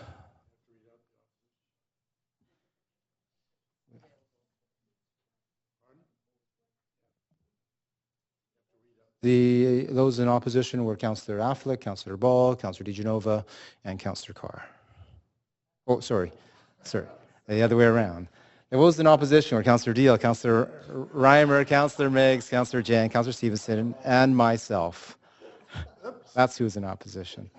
We'll move back to the main queue now to the motion. Councillor Reimer. Yeah, I had a quick question to you as the mover of the motion. There are the 4 main parties, and I did hear Councillor Carr's question clarifying which 4. I was curious, there are 2 parties in the House that have more seats than one of the party mentioned, but they weren't on the verbal list that you said. So I'm just curious why the FCM's not looking to have all 6 parties with representation in the House involved. The question is I think a good question. The issue was, I think, dealt with at the executive where it was a national, parties that had national scope. So the bloc, for instance, does not represent the entire nation. The FCM represents the entire nation, and therefore we were trying to assemble the leaders of parties that had the entire country covered. But they wouldn't necessarily be opposed should the Force, say, Démocratie and Bloc Québécois choose to participate or offer to participate? Couldn't speak to the direct, I couldn't conject on what the FCM's executive board of directors nor the board of directors would say to that question. All I know is the official position of the FCM is that we are looking to assemble the national leaders of national parties that have representation across the country or intend to compete nationally. Okay. Intend to compete nationally. Okay, thank you. Okay. Councillor DiGenova to the motion.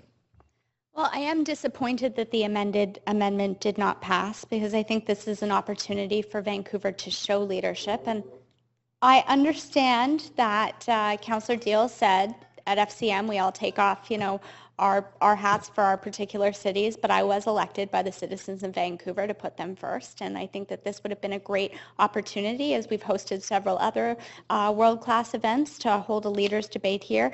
And as we all talk about going to the federal government for more money, especially when it comes to housing and for our projects, including the recent senior center, I think that it's important that we do make sure that we're thinking of our Vancouver citizens first. So although I do support the leaders debate, I'm a little disappointed the amendment did not pass. I will be supporting the motion. And, I'm interested to hear, is one thing I didn't see or hear from Councillor Louie. We talked about budgets and holding in Vancouver as to what that budget would look like. There's been no budget that has been outlined through this. I'm sure through FCM there is, but that... Point of order, Councillor Reimer. I had understood that we had voted on the amendment around where it was going to be held, and we're on to the main motion. Councillor DeGenova, could you please take your seats? Again, Councillor Reimer. So as I understood it, the motion on the floor speaks to the advisability of supporting the FCM's call for a national leaders debate. Councillor DeGenova's points are not in relation to that motion. Thank you, Councillor Reimer. In fact, I would agree that Councillor DeGenova focus your attention on the motion which speaks to the call for debate, not on what has already been voted on by Council. So. But as many other councillors here just brought up a budget, I think that's a very good point, because if we're not holding in Vancouver, we're not considering a budget. We're expecting someone else to foot the bill. Anyhow, I do support this, and I really hope that everyone comes to the table, and that no councillor here who perhaps made some discouraging comments would be hindering all of the parties from joining this debate. So thank you very much.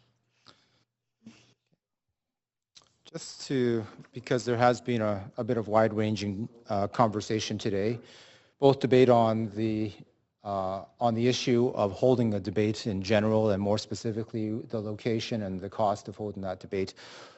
There is a great need for this debate, that the conversation needs to be had on these substantive issues that are facing Canadians, and that is where the focus should ultimately lie. Those that would detract from or move us into other realms, I think, that are tangential, does a disservice to this focused call on the need for us to have this conversation with Canadians. And I think is incumbent and owing of the federal leaders to make themselves available and answer the questions of our citizens, and more directly focusing on how they intend to work or not work with local governments in provision of that service. The facts are stark, that funding for our local governments is minimal in comparison to both federal and provincial monies, that the amount of infrastructure, for instance, that we hold under our control, well over 60%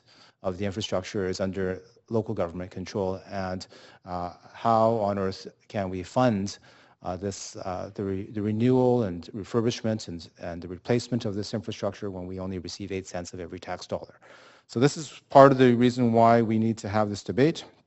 I hope that it is in fact unanimous, that we focus on that initiative, and if there are further details to be worked out, that will be worked out in due course as we secure the leaders going forward, and then we set about putting into place the details that we will negotiate with those federal leaders and their parties.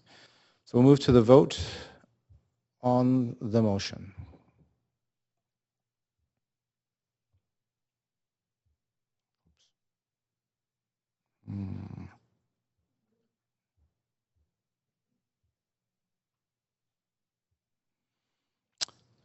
Thank you. That concludes the vote. We have 10 votes, all in favor. Well, that was easy. It was unanimous. Next, we have a request for leave of absence for the Standing Committee on Planning, Transportation and Environment meeting tomorrow for Councillor Ball. It's been moved and seconded. Any amendments? Thank you, Councillor Ball. We'll just move to the vote verbally then. All in favor? Any opposed? That carries unanimously. Number 3, we have supporting trans equity and an inclusive Vancouver, in which with the absence of Mayor Robertson, will be moved by Councillor Stevenson and seconded by Councillor Reimer. And we'll move back to the speaking queue. Are there any speakers to this? No? Okay, no questions. Councillor Stevenson, did you want to speak to the motion? If you could push your button, please.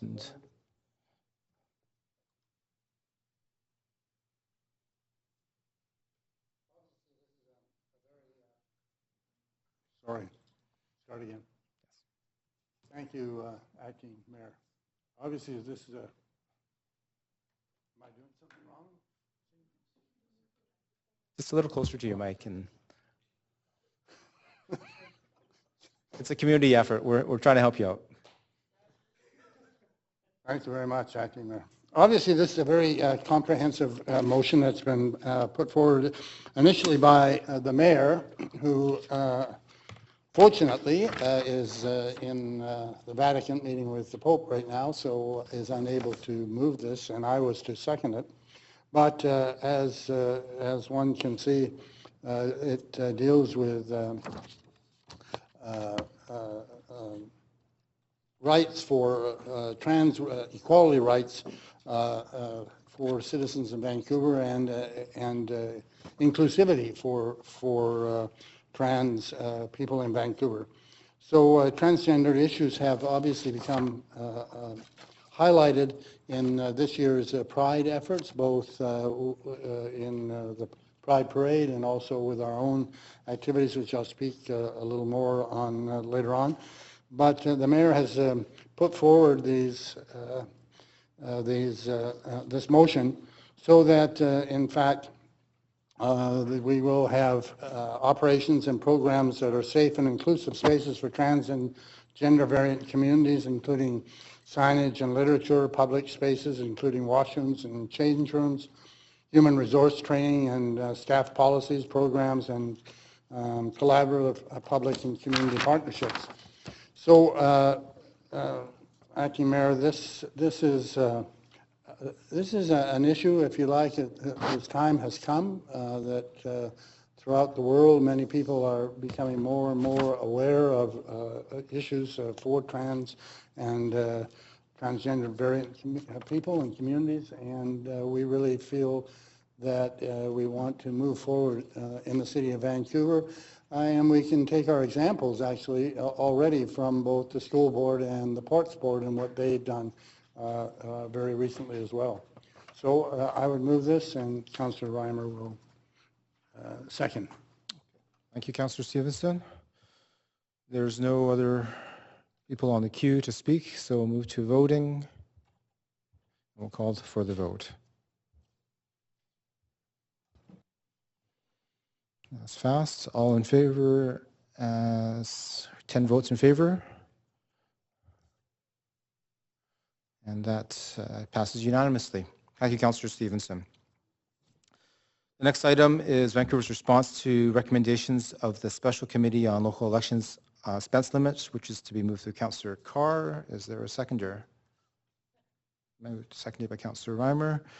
We have received requests to speak to the motion. If it's council's wish to hear speakers, the motion can be referred to tomorrow's Standing Committee on Transportation. And okay, and so let's go. Oops. There we go. All right, it's been moved, and Councillor Reimer, you had something on the referral. I do have a referral motion. The clerk can bring it up on screen. So I'm asking council to refer the motion, but not to tomorrow to hear from the speakers. And The clerk is passing out two motions for reference. One is from January 21st, 2015, where we passed a motion providing input to the government regarding the special committee, the provincial government. Another is from February 3rd, 2015, so both of them within the last 6 months, in which we mandated an independent committee to look at advocacy to the provincial government on the issues of campaign finance reform as well as other electoral reform issues. Technically, this motion is out of order as a result of that. However, having said that, nobody disputes that there is a problem on the issues of electoral reform. And in fact, there has been strong agreement over, well, since 2005 formally in motion and since 2002 across many configurations of different parties around what the solutions are. And I think it's important through that 12 years of advocacy that we maintain as much consensus as possible.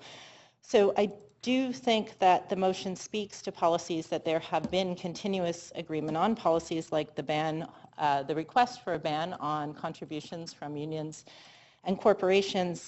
There were identical motions to the language in this passed in 2005, 2009, 2010, 2012, 2013, two in 2014, and of course the one I've noted from this year, 2015. There are, however, in Councillor Carr's motion, also new policies that actually would overwrite existing policies of council, such as suggesting a contribution limit at $5,000 per individual with, so both the suggestion of that very high contribution limit, which contravenes previous council policy, which said that we would look for contribution limits that were no higher than provincial and federal spending limits, and that's more than 3 times the federal spending limit.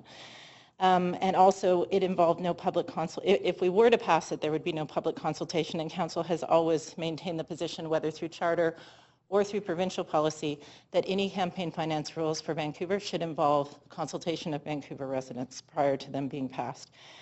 In any event, I do think it merits enough consideration that the correct course of action would be to maintain the consensus we had in February to establish an independent committee to look at these issues that we've been unsuccessful at advancing for the last 12 years. So I am suggesting that we refer this to that independent committee. I did talk to the clerk, and I understand recommendations on that independent committee will be brought to council in September, so it is not that far away. And in the interim, the position that we took less than 7 months ago in January 2015, that we reiterate that position, which reflects this long-standing 12-year consensus of council on the issues of bans, on the issues of spending limits, on the issues of expense limits, and the position around continuous disclosure. Okay, so we have a referral. I'll move to an amendment queue. Let me clear that. Amendment Q, which is to refer, clerk, do you have the language of the actual referral? Would the motion be referred to the independent committee mandated by council to advancing previous council's motions regarding electoral procedure on February the 3rd, 2015, and further that council reiterate the position unanimously adopted on January 21st, 2015 in regards to the special committee on local elections expense limits. So that is the amendment that's on the floor, which is to refer the motion as put forward by Councillor Carr, rather than hearing from speakers as I had previously spoken, because for the reasons as set out by Councillor Reimer. Speaking to the referral motion as set forward by Councillor Reimer. Councillor Carr. Thanks, Mr. Chair. Yes, I'm very aware that this is the 6th motion on this in the last decade, and it seems that a tragedy that we have to keep letting the provincial government know how we feel on this particular issue. Regarding the referral, I will support the referral. I am cautiously supporting it because I think the timing of my motion is in response to the special report, special committee's recommendation and report that came out, the Provincial Special Committee on Local Election Campaign Finance Reform. And I want to make sure that our point of view from this city is forwarded to the provincial government so that when the debate happens on that report, we can actually weigh in on that. The debate has not happened yet in the legislature on the recommendation of that committee. I'm hopeful that September will not be too late for that. But, I'm willing to say that as long as this motion goes to our committee, the committee that is looking internally at these issues, they weigh the new information that I've provided, that hopefully it will not be too late to get to the provincial government and the legislature prior to the debate on the special committee that they will have. Thank you, Councillor Carr. Councillor Jang. Thank you very much, Mr. Chair, and I know that I've had some conversations with Councillor Carr on this motion. I'm the Vancouver representative of the Union of BC Municipalities, and for starters, the proposed changes to spending limits was brought to the UBCM executive and pretty much supported with a few provisos. Two provisos are that, one, the start date for third-party advertising, and when we as candidates have to disclose are at exactly the same time, so someone doesn't get an advantage of time. The other portion was, of course, Vancouver's position that there should be some examination of donation limits. As you know, all that the new revisions, the new proposal put forward by the province only looks at spending limits but does not look at donation limits, which the UBCM will be including in their letter back to the province because the province has asked for feedback. Secondly, I support the referral to the special committee because it is an independent committee and it's hands-off. And I was a little uncomfortable with, for example, why $5,000? A politician asking for a donation limit, well, anybody can say, well, why $5,000? Why not $2,000? Why not $1,000? What's the politician who's proposing that trying to do or say? I mean, I'm not saying there's any motivation here, but it's just that why $5,000? It didn't make sense, especially because it was well over the federal limits on that. So I think it's best that it goes to the independent committee because that's what it does. So it's like no one can accuse any sitting politician of trying to pick and choose numbers and things they want to suit their own circumstances. And I think that's very important. With regard to the new provincial rules on spending limits, I understand that they're to go to the legislature in the spring. So that's quite a ways off yet. So I think, and currently what the province is looking for is feedback. First of all, they asked UBCM to provide feedback. I know that all the elector organizations will be or have been asked to provide feedback on these proposals. And people's, the actual interested bodies now should be sending their stuff in. And then it will go to the legislature in the spring to see what portions of the proposals will indeed be accepted or not. And that'll be voted on by the House at that time. So there's plenty of opportunity for the city as part of the independent committee to get their input into that process, but also the elector organizations, whether it's Vision Vancouver, the NPA, the Greens, or whomever, interested individuals or whomever can also have the opportunity to get in long before the House sits and debates the issues. Thank you. Thank you. Next, we have Councillor DiGenova.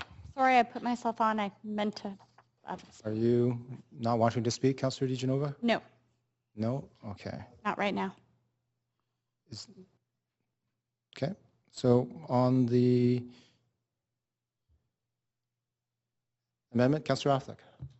Thank you, Mr. Chair. Well, I think this is highly unusual, and Councillor Reimer herself said this was kind of out of order. I don't know if the chair can help us understand what's out of order, what's kind of out of order, or what is, how is this kind of out of order? Councillor, you said sort of Councillor Affleck, so are you asking for clarification? Well, I'll leave it to Councillor Reimer to clarify her comments, first of all, but if you have something further, if you're not calling a point of order for me you're calling. Yes, Councillor Affleck is calling for, Councillor Reimer is calling for. There you go. Thank you, Chairperson. I did not say it was kind of out of order. There is, I don't believe, any threshold for kind of out of order. I said that it was technically out of order, and that was based on consultation with the, and I'm not referring to my motion as noted, it's Councillor Carr's motion that is out of order based on the fact that Council has passed policy on this in this term and quite recently. Councillor Reimer, thank you. I'm sorry, and I did explain that all originally, so You did. I'm sorry to Thank have you. to reiterate. So your point of order is that Councillor Affleck did not accurately reflect what your comments were. And thank you. Councillor Affleck. Thank you for the clarification. You know, I think that I hate, we have speakers signed up for this, and I think it's unfortunate that people who will be coming to speak on this motion won't have that opportunity if we refer it and refer this to a committee. And I think that what could have happened tomorrow is that the speakers came and spoke, and then as is quite common in this chamber, councillor would strike and replace it with something else or make that referral then. I'm not quite sure why we're making a referral to a motion that actually hasn't had a chance to be brought forward and have the people who spoke up for it. So I won't be supporting the referral. I think it's important for us to let democracy run its course tomorrow, let the people speak, and then either vote against Councillor Carr's motion, or if you feel the need to strike and replace it at that time, or refer it at that time. But for now, I think it's important that for today, we move it forward to tomorrow so that the speakers who've signed up can have a chance to speak, and then we can decide at that point what we want to do with this motion that Councillor Carr has brought to the chamber. So I won't support the referral. I'll support moving forward tomorrow, but clearly it sounds like it's going to pass anyway. So, Councillor DiGenova. Thank you very much, Mr. Chair. I'd like to echo Councillor Affleck's comments. I think that this hinders the democratic process, not allowing the speakers who have been informed and expect to be able to speak to Councillor Carr's motion tomorrow to be able to do that.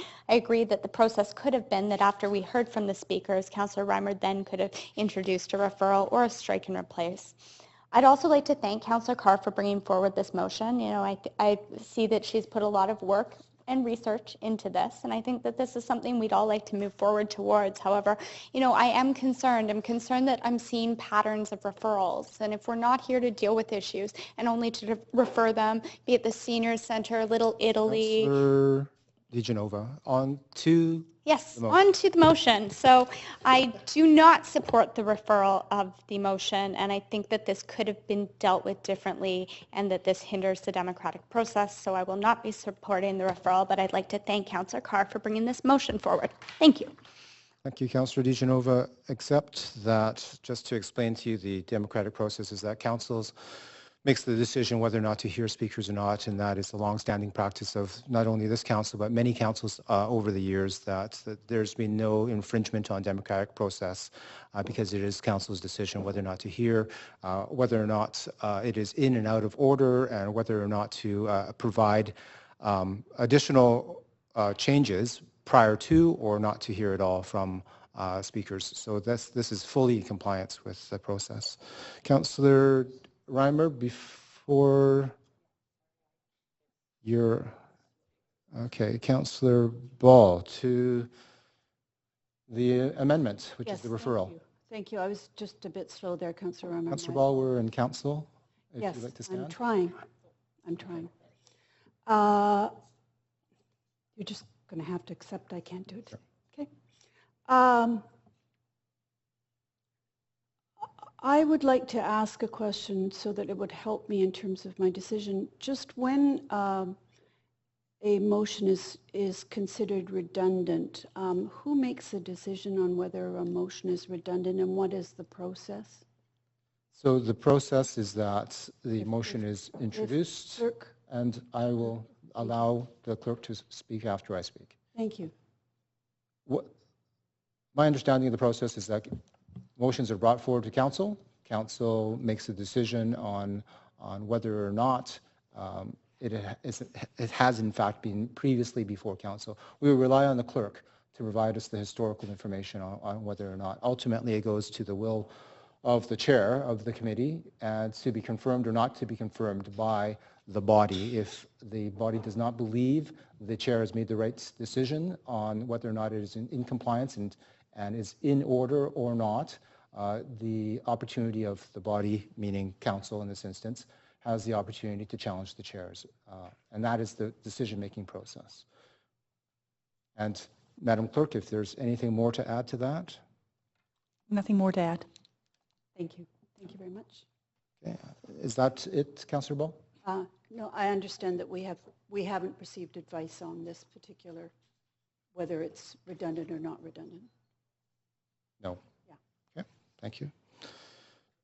Okay, so we are on the amendment, which is the referral. Councillor Reimer as the mover of the amendment, and Councillor Carr, have you spoken to the amendment already? And I think you've had the opportunity. Is there something short that you wanted to add prior to moving to Councillor? Oops. There you go. Councillor Carr, just push your button again. I'll just clear the queue. Great, I will. Go ahead.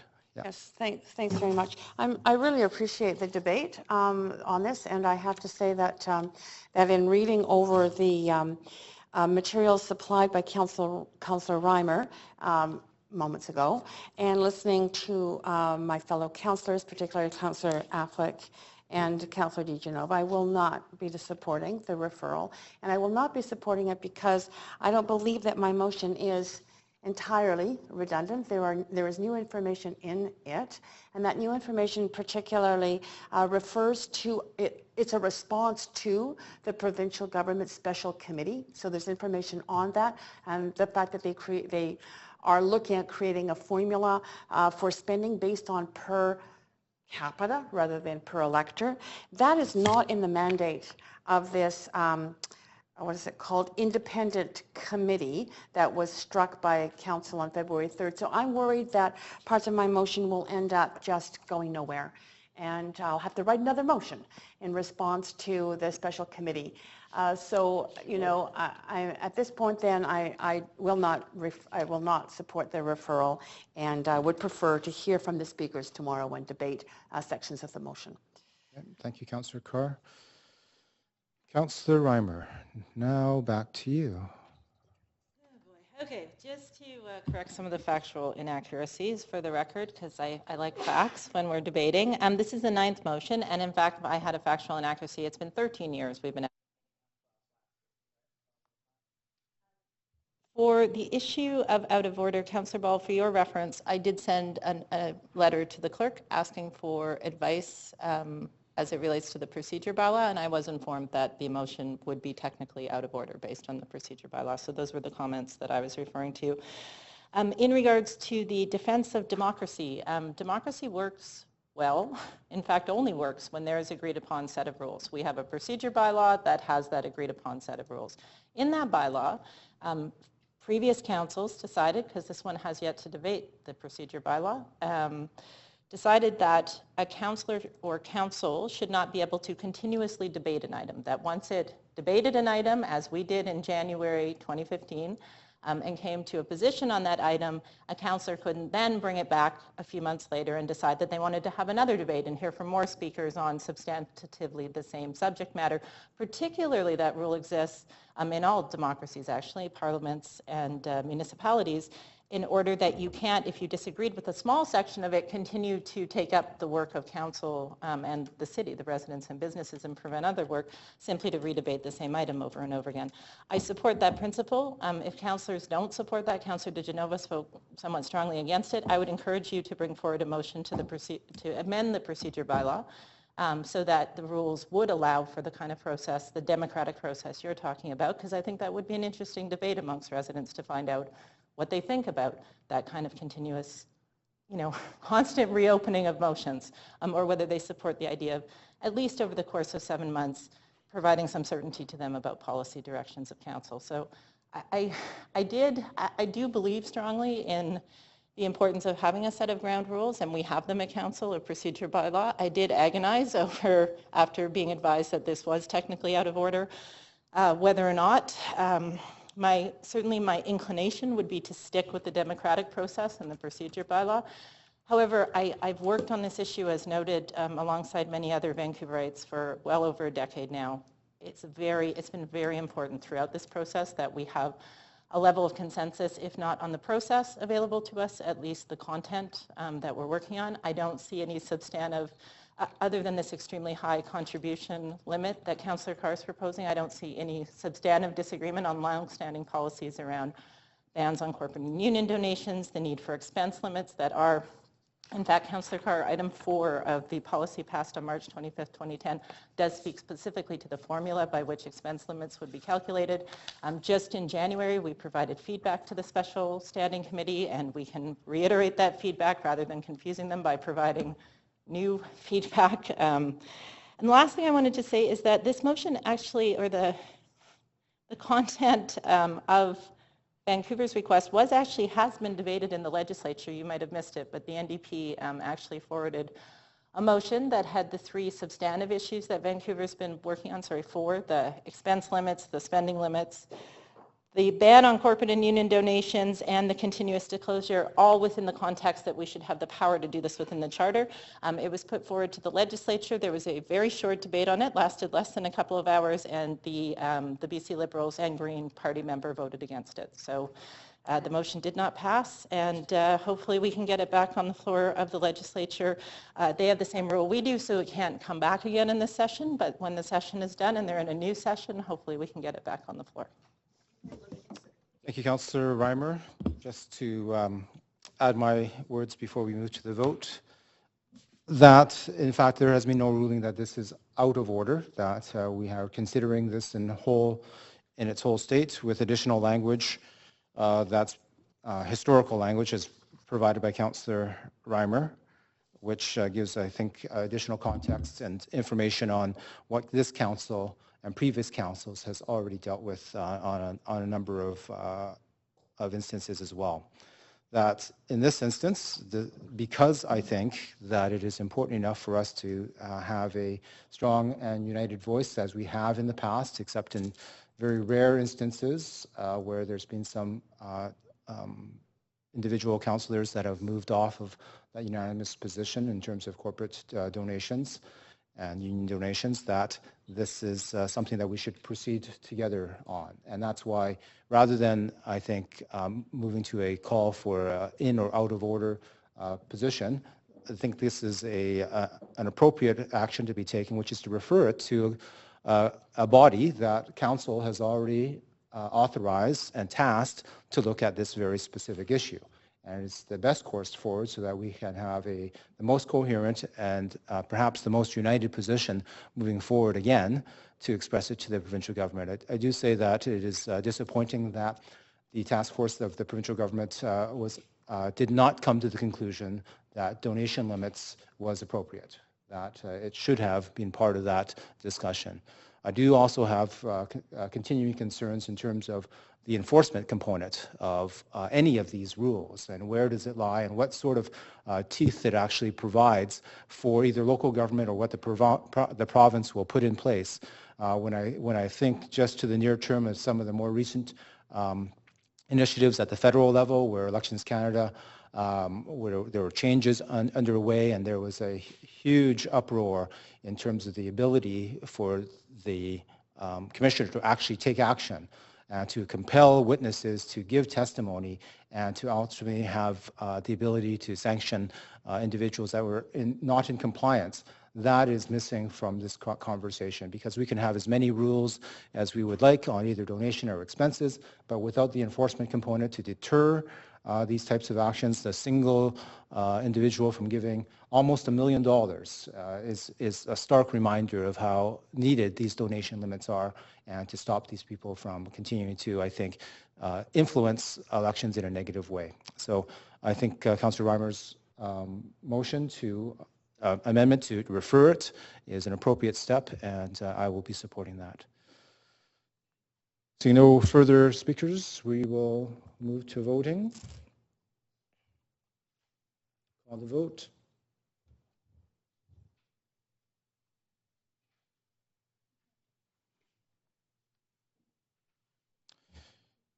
We have, all the votes are in. We have, the motion does succeed and pass. We have Councillor Carr in opposition, Councillor Affleck and Councillor DeGenova in opposition. Thank you. A motion, it is a bit tardy, but a motion to extend the meeting to complete today's business. And a seconder, all in favor, any opposed, that carries. Next item we have is a request for leave of absence for the mayor, who is in meetings with the Pope I believe it's civic business, yes.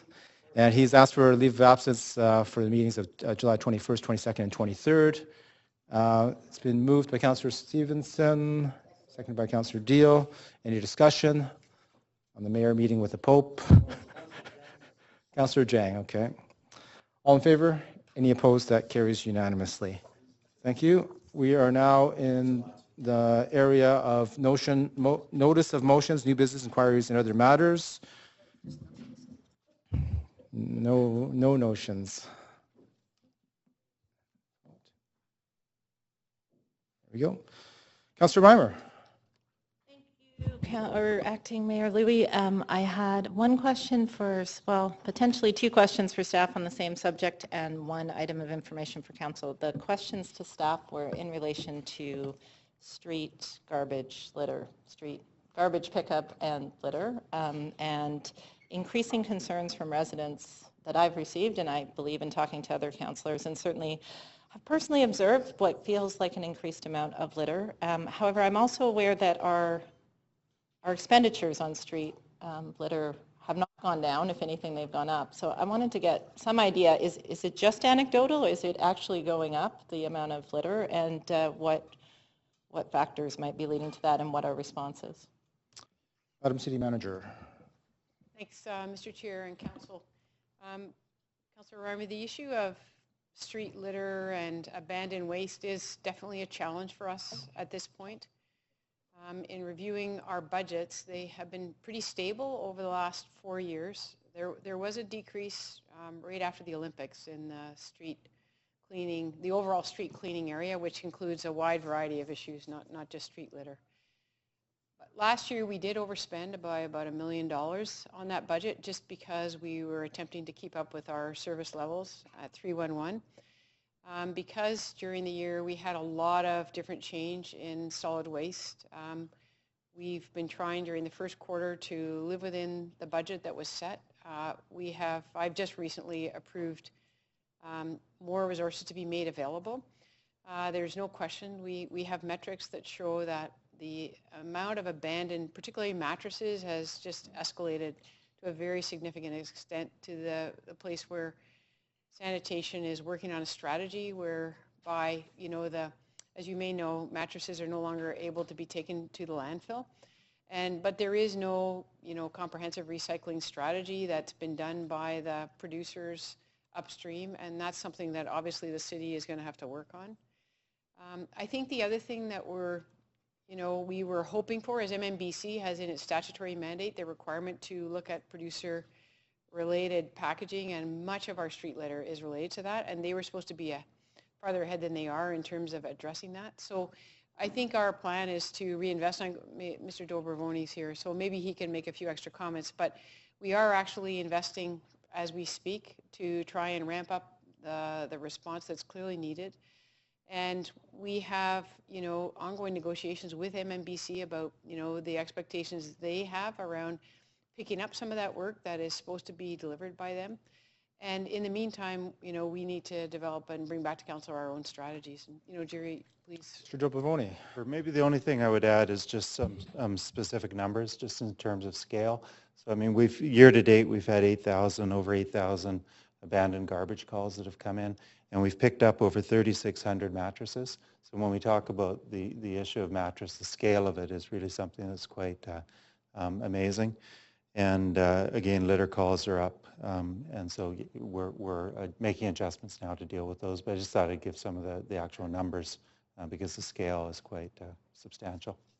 So I appreciate the responsiveness that staff have had to this. I guess it goes without saying from a staff perspective, but I guess for council's benefit, my own perception, there's this sort of narrative that the reason there's more litter is because there's less service. That's not the reality. There's very steeply increasing cost escalation in the servicing, which would indicate to me that this is equally a behavioral problem, that there is more and more people littering, there's more and more stuff being abandoned. I can't imagine the cost equation, like we can't just keep paying to pick up increasingly, what would I call it, people who just seem to think that littering, that we'll just keep figuring out a way to pick up their mattresses. It seems like a zero-sum game if that's Yeah, our budgets for the last 4 years have stayed roughly the same. There's been slight adjustments. We had ramped up for a period of time leading up to the Olympics, and so we had quite a high activity level in 2010. That was our peak, and then we recalibrated to roughly our before Olympic volumes, and now, as we've said, you know, we see that the demands have gone up and we're making adjustments. But in terms of the last 4 years, our budgets have fluctuated slightly, but they're not pre-Olympic numbers. Right. Okay. Well, the last piece is that I would personally be quite prepared to start escalating some of the actions on the primary producers of street waste, not the people dropping it, but the companies. And we know from auditing street waste that there are, you know, 3 big categories that account for most of the volume and mass of street waste. So I would be interested in strategies on pursuing the producers of coffee cups, beverage containers, and newspapers a little more aggressively for the costs they're putting on to, you know, overall city services. Yes. City Manager? Yeah, I think that's helpful, Councillor, and I think we can anticipate coming back to council with an overall strategy that takes these things into account. And I think the other thing is that we've had the solid waste plan from Metro Vancouver has a lot of different elements in it. And what we're learning about is, you know, some of the upstream and downstream impacts of some of those bans, which are totally appropriate and fully supported by council. But at the end of the day, you know, there is an impact, and we have to figure out how to, you know, enable the bridge between, say, a ban on putting something in the landfill and what are people going to do with it. And I think the social marketing issue of, I was saying to Jerry the other day, you know, do you remember, are you old enough to remember Don't Be a Litter Bug, which is essentially, you know, what most of us grew up with, but we haven't heard that for a long, long time. And I think there is a whole adjustment of social consciousness around, you know, taking some responsibility for litter that in this, you know, province or city, we're a bit behind on, and we need to invest in some ways in some of that kind of campaigning to help people understand that we just can't pick up everything that they feel like dropping on the streets. Thank you. I had one information item. You've got 45 seconds. Sure. I just wanted to briefly report back to Council on the Climate Summit of the Americas, which I was at for the last City Services and Finances Committee. To say that, I went with some trepidation because I don't hold out, I try to be optimistic but realistic about the international negotiations. I left Toronto extremely encouraged by the leadership shown by the Premier of Ontario and Quebec, as well as the governors of California and Vermont, which have formed a collaborative that really is blazing some pretty important new territory, and I think gave me hope that subnational governments, territories, provinces, states, cities will make a big difference this year at Paris, that we can anticipate better outcomes. So I appreciate the opportunity to go. I was the only city that was represented across from Argentina all the way to Alaska, so we certainly had a very strong voice there as a city. Thank you, Councillor Reimer. Councillor Ball. Yes, thank you very much, Mr. Mayor. I'm sorry, Mr. Deputy Mayor. Thank you. Acting Mayor. Sorry, I do get confused there. I just have 2 things I'd like to bring up. On this weekend, Councillor Reimer and myself were at a very important event to celebrate the work of Dr. Julio Montaner, St. Paul's, and indeed some of the bravest health workers in the world who have done so much to eradicate HIV, AIDS wherever possible. And we really, I think as a city, have to be extraordinarily proud of the people that have made such a difference to the entire world. So I'd like to celebrate Dr. Montaner and all of his cohorts at St. Paul's and the work they've done. The other thing is I do have a question, and perhaps staff could help me with this. I think a lot of people have heard that we have moved to stage 3 in terms of water, trying to save our water. But I have had a few calls from people who are concerned that they will not be able to complete what they've been required to do on their landscape planning for new homes. And they want to make sure that they are working with the city on this and how how is the city going to work with them? And also, in terms of the nematode issue, I think there's been a lot of confusion, so perhaps staff could clarify what the City of Vancouver expects. I know that the city manager just today, in fact, sent out a email memo to all of us outlining the requirements under stage 3. Metro Vancouver also has an extensive website which describes from Metro Vancouver's standpoint what the restrictions are. But Madam City Manager? Thanks, Mr. Chair. Councillor Ball, unfortunately the nematode issue comes under the restrictions under level 3. If you have a permit for extra watering related to nematodes, that has now been revoked and we won't be issuing any new permits. It's unfortunate, but as you know, once you get to level 3 and level 4, we were into a serious drought and other things take precedence. And in terms of those who are worried about completing their buildings, the landscaping on new buildings? There is no exceptions made. No new lawns, no new landscaping get any special consideration at a level 3. Thank you. Thank you. Thank you, Councillor Ball. Just to reiterate, though, this is a very serious situation that we are losing a percentage of our watershed per day, and it calls into question whether or not we will have sufficient water supplies leading up until the end of September, which is typically when the rainy season starts for us. And if we don't take the actions as set out under level 3, that we will find ourselves in very dire situations for drinking water. Never mind the issues in regards to landscape features in our city. Councillor Stevenson. Thank you very much. Well, just to have one further word, because I think all of us on council really need to be speaking about water and the serious problem we're dealing with right now. I'm on the Utilities Committee of Metro, and we've produced these flyers and bulletins and so on that in fact say don't waste a drop.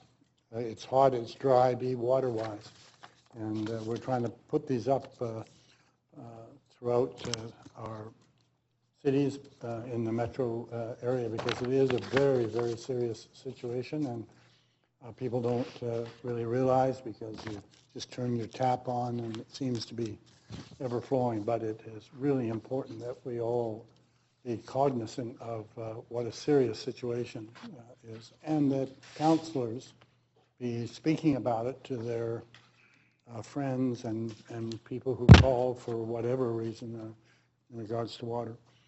I also just wanted to comment on what Councillor Reimer brought up in relationship to what the city manager was saying, and that is, I think we had a discussion the other day in this regard. I think often we're very soft-loved with folks in Vancouver, and I'm glad to see that the city manager, in fact, raises this "don't be a litter bug." I think we do need to be trying to tell people that they have to be responsible. It's just not a matter of, we'd like to educate you to think about this. We have to be a bit more, I think, a little stronger at least. I recognize the dangers in that, but I think if we can somehow tell people that they have a responsibility as citizens to make sure that our city isn't littered, and that there are consequences of tossing mattresses out. I also just wanted to raise again, because we're moving into a time of the Pride celebrations. 2nd of August is the Pride Parade, and again, I'm sure we'll have over 600,000 people coming down and enjoying the festivities. It's hard for me to think back now to the times when there were so few of us and we were frightened to come out and wondered what the consequence was. And of course, always the emphasis on the press was of kind of the more graphic examples and so on that you'd see in the press. And now people realize this is really an exciting time for everybody. It's about diversity, all kinds of diversity.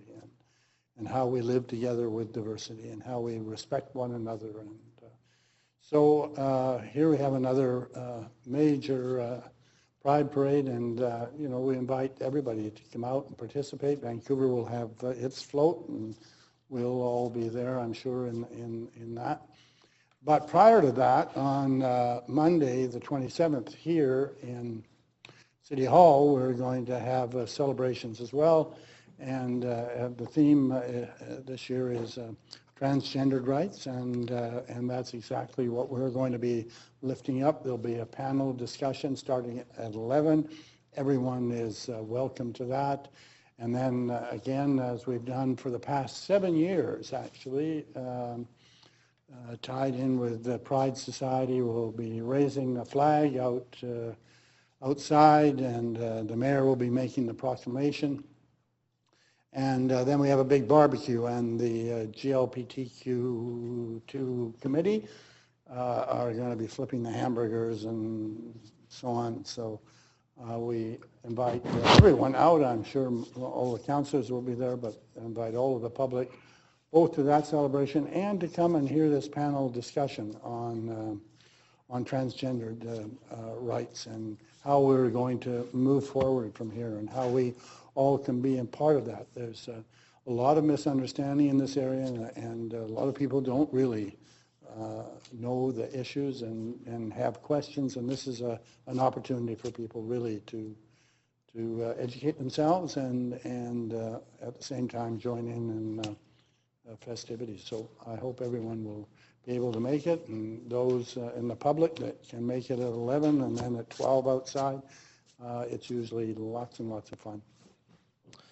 Thank you, Councillor Stevenson. Councillor Carr. Yes, thanks, Mr. Chair. First of all, I'd just like to say this is our last council meeting before summer break, so I wish all my fellow councillors a very enjoyable and good summer time period. Some of you look like you won't take, by your nods of heads, much time off, but I encourage you to do that. I think it's good and healthy, especially for your mental health, to take some time, and certainly good for families as well. Secondly, I had planned to raise an item that actually follows up from Councillor Reimer's point around garbage and litter, and I was invited out by a member of the public who has repeatedly called 311 around garbage in the area of 41st and Main. So they wanted me to see the spot, and walking in the alley, which would be on the southeast side of that corner, there was an unbelievable amount of abandoned household waste in that alley. And there's a bus stop that's at 41st and Main, and there's an empty lot there, and all along that empty lot, again, unbelievable amounts of litter. So I just take note of that. This woman has recalled many, many times to get that area fixed up. Secondly, I wanted to just let everybody know, some of you I know signed up to go last Friday to the archives for a tour, weren't able to make it for whatever reasons, but I loved that tour, and I just want to note for all of you at Council, two things that really struck home for me as the leading edge work of our archives. One, in terms of digital storage of information. In response to the 2010 games, there was, they had prepared a lot of physical storage space, only to find out that hardly any of it got used because everything was digital virtually. And they were very worried about the sustainability of that digital information. I looked at books. In fact, I looked at the very first council meeting minutes in handwritten form of Vancouver City Council, all of which very well preserved. But the digital information has a susceptibility to degrade as well as not sustain its accuracy because it can easily be changed. And our archives has come up with a way in which to confirm the non-degradation and the reliability of that data, and it's world class. The second is around archive photos and the fact that there was a degradation of those photos, and they have actually, they're the first place in North America to take advantage of the Smithsonian's Institute idea of how to preserve it. So I walked into a vault that was minus 18 degrees centigrade, And that vault is where that archival information, photographic information is stored until they can transfer it to a more stable form. But again, leading work. The final point I want to make and raise is around public consultation. I did ask at the last council meeting around how public consultation will take place around the 100% renewable energy city goals, and was told that it was going to start at the Bright Green City event that took place. I did attend that event. It was not a place where I believe there was any genuine consultation opportunities for people, and some people did attend that event hoping to be able to consult with people, but that was not the event where that was to happen. There were lots of other things going on there, including painting and Lego and lots of things, but it was a fun event. But the real consultation didn't happen, and I was disappointed in that. But moreover, members of the public who attended that event, who were professionals in this field, hoping to provide input into that process, were very deeply disappointed. So I have a question, which is, how can members of the public who may approach one of us or who want to provide some genuine input into the 100% renewable energy goal do that?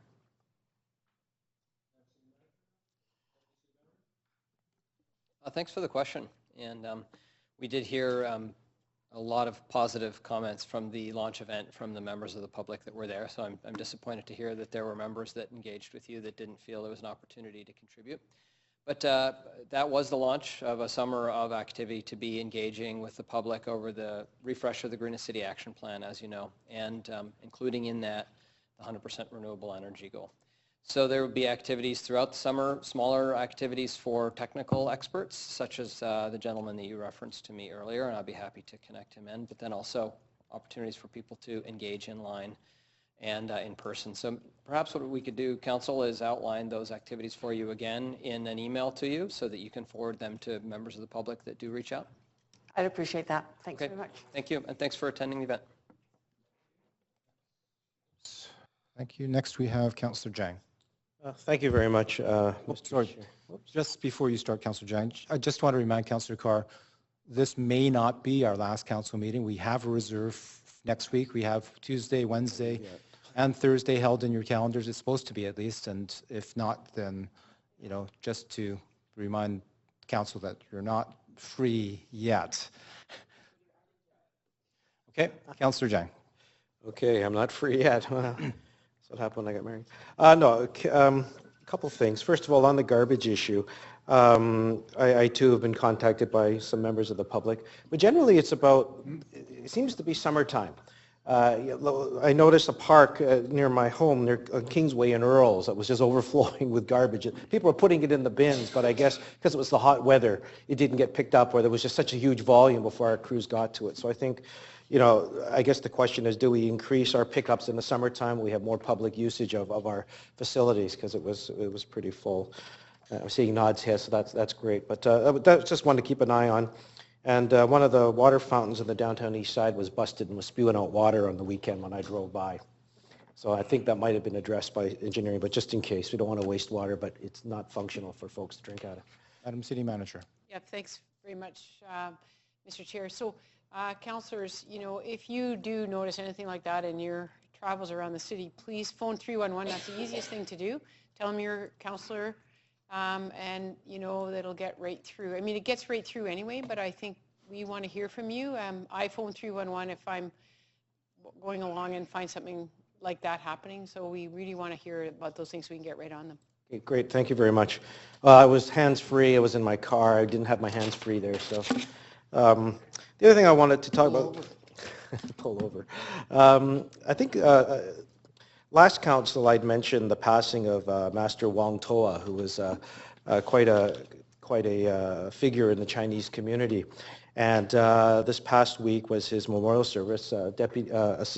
Acting Mayor Louis attended and read a proclamation to him. I know Deputy City Manager Wendy Au also went, and a number of folks. It was a huge turnout to pay respects to probably to a living legend in Vancouver, 102 years old.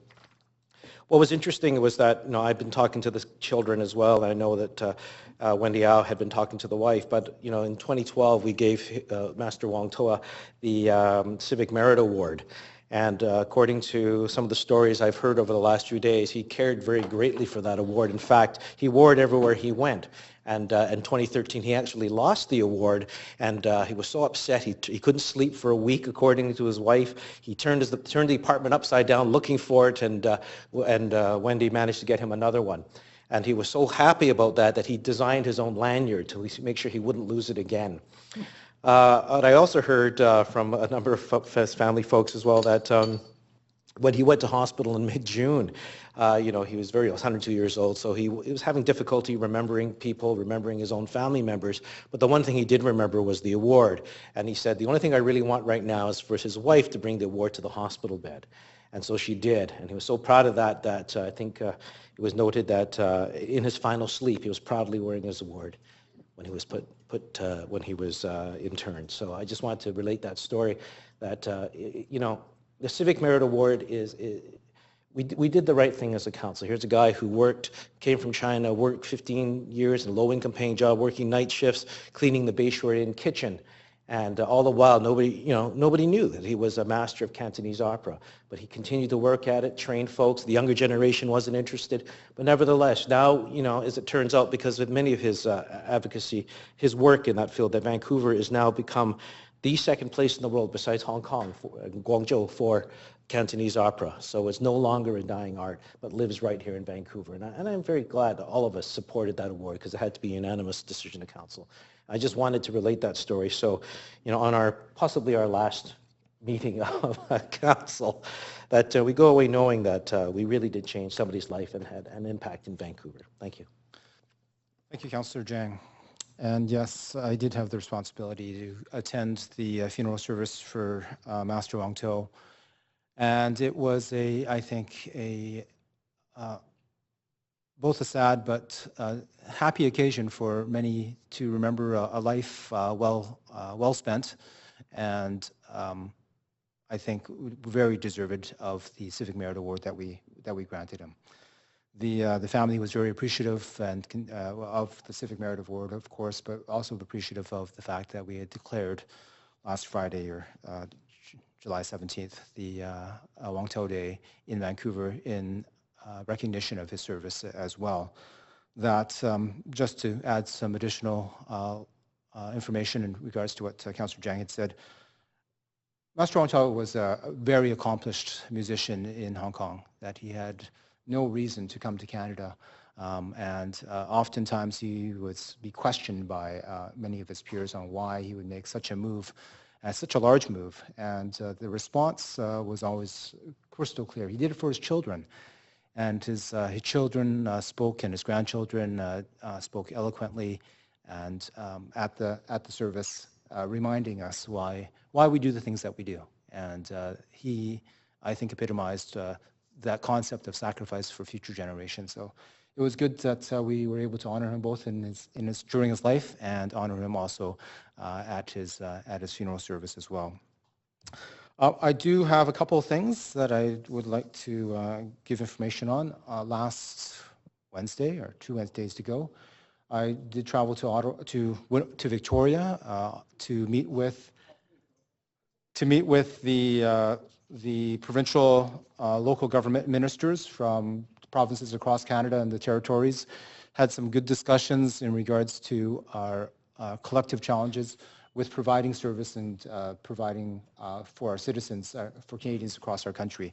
That it was, I think, a good reminder that we are in it together. That my conversations with the minister from Quebec was very good. That from Manitoba and Ontario especially, had a side meeting with him and with the staff.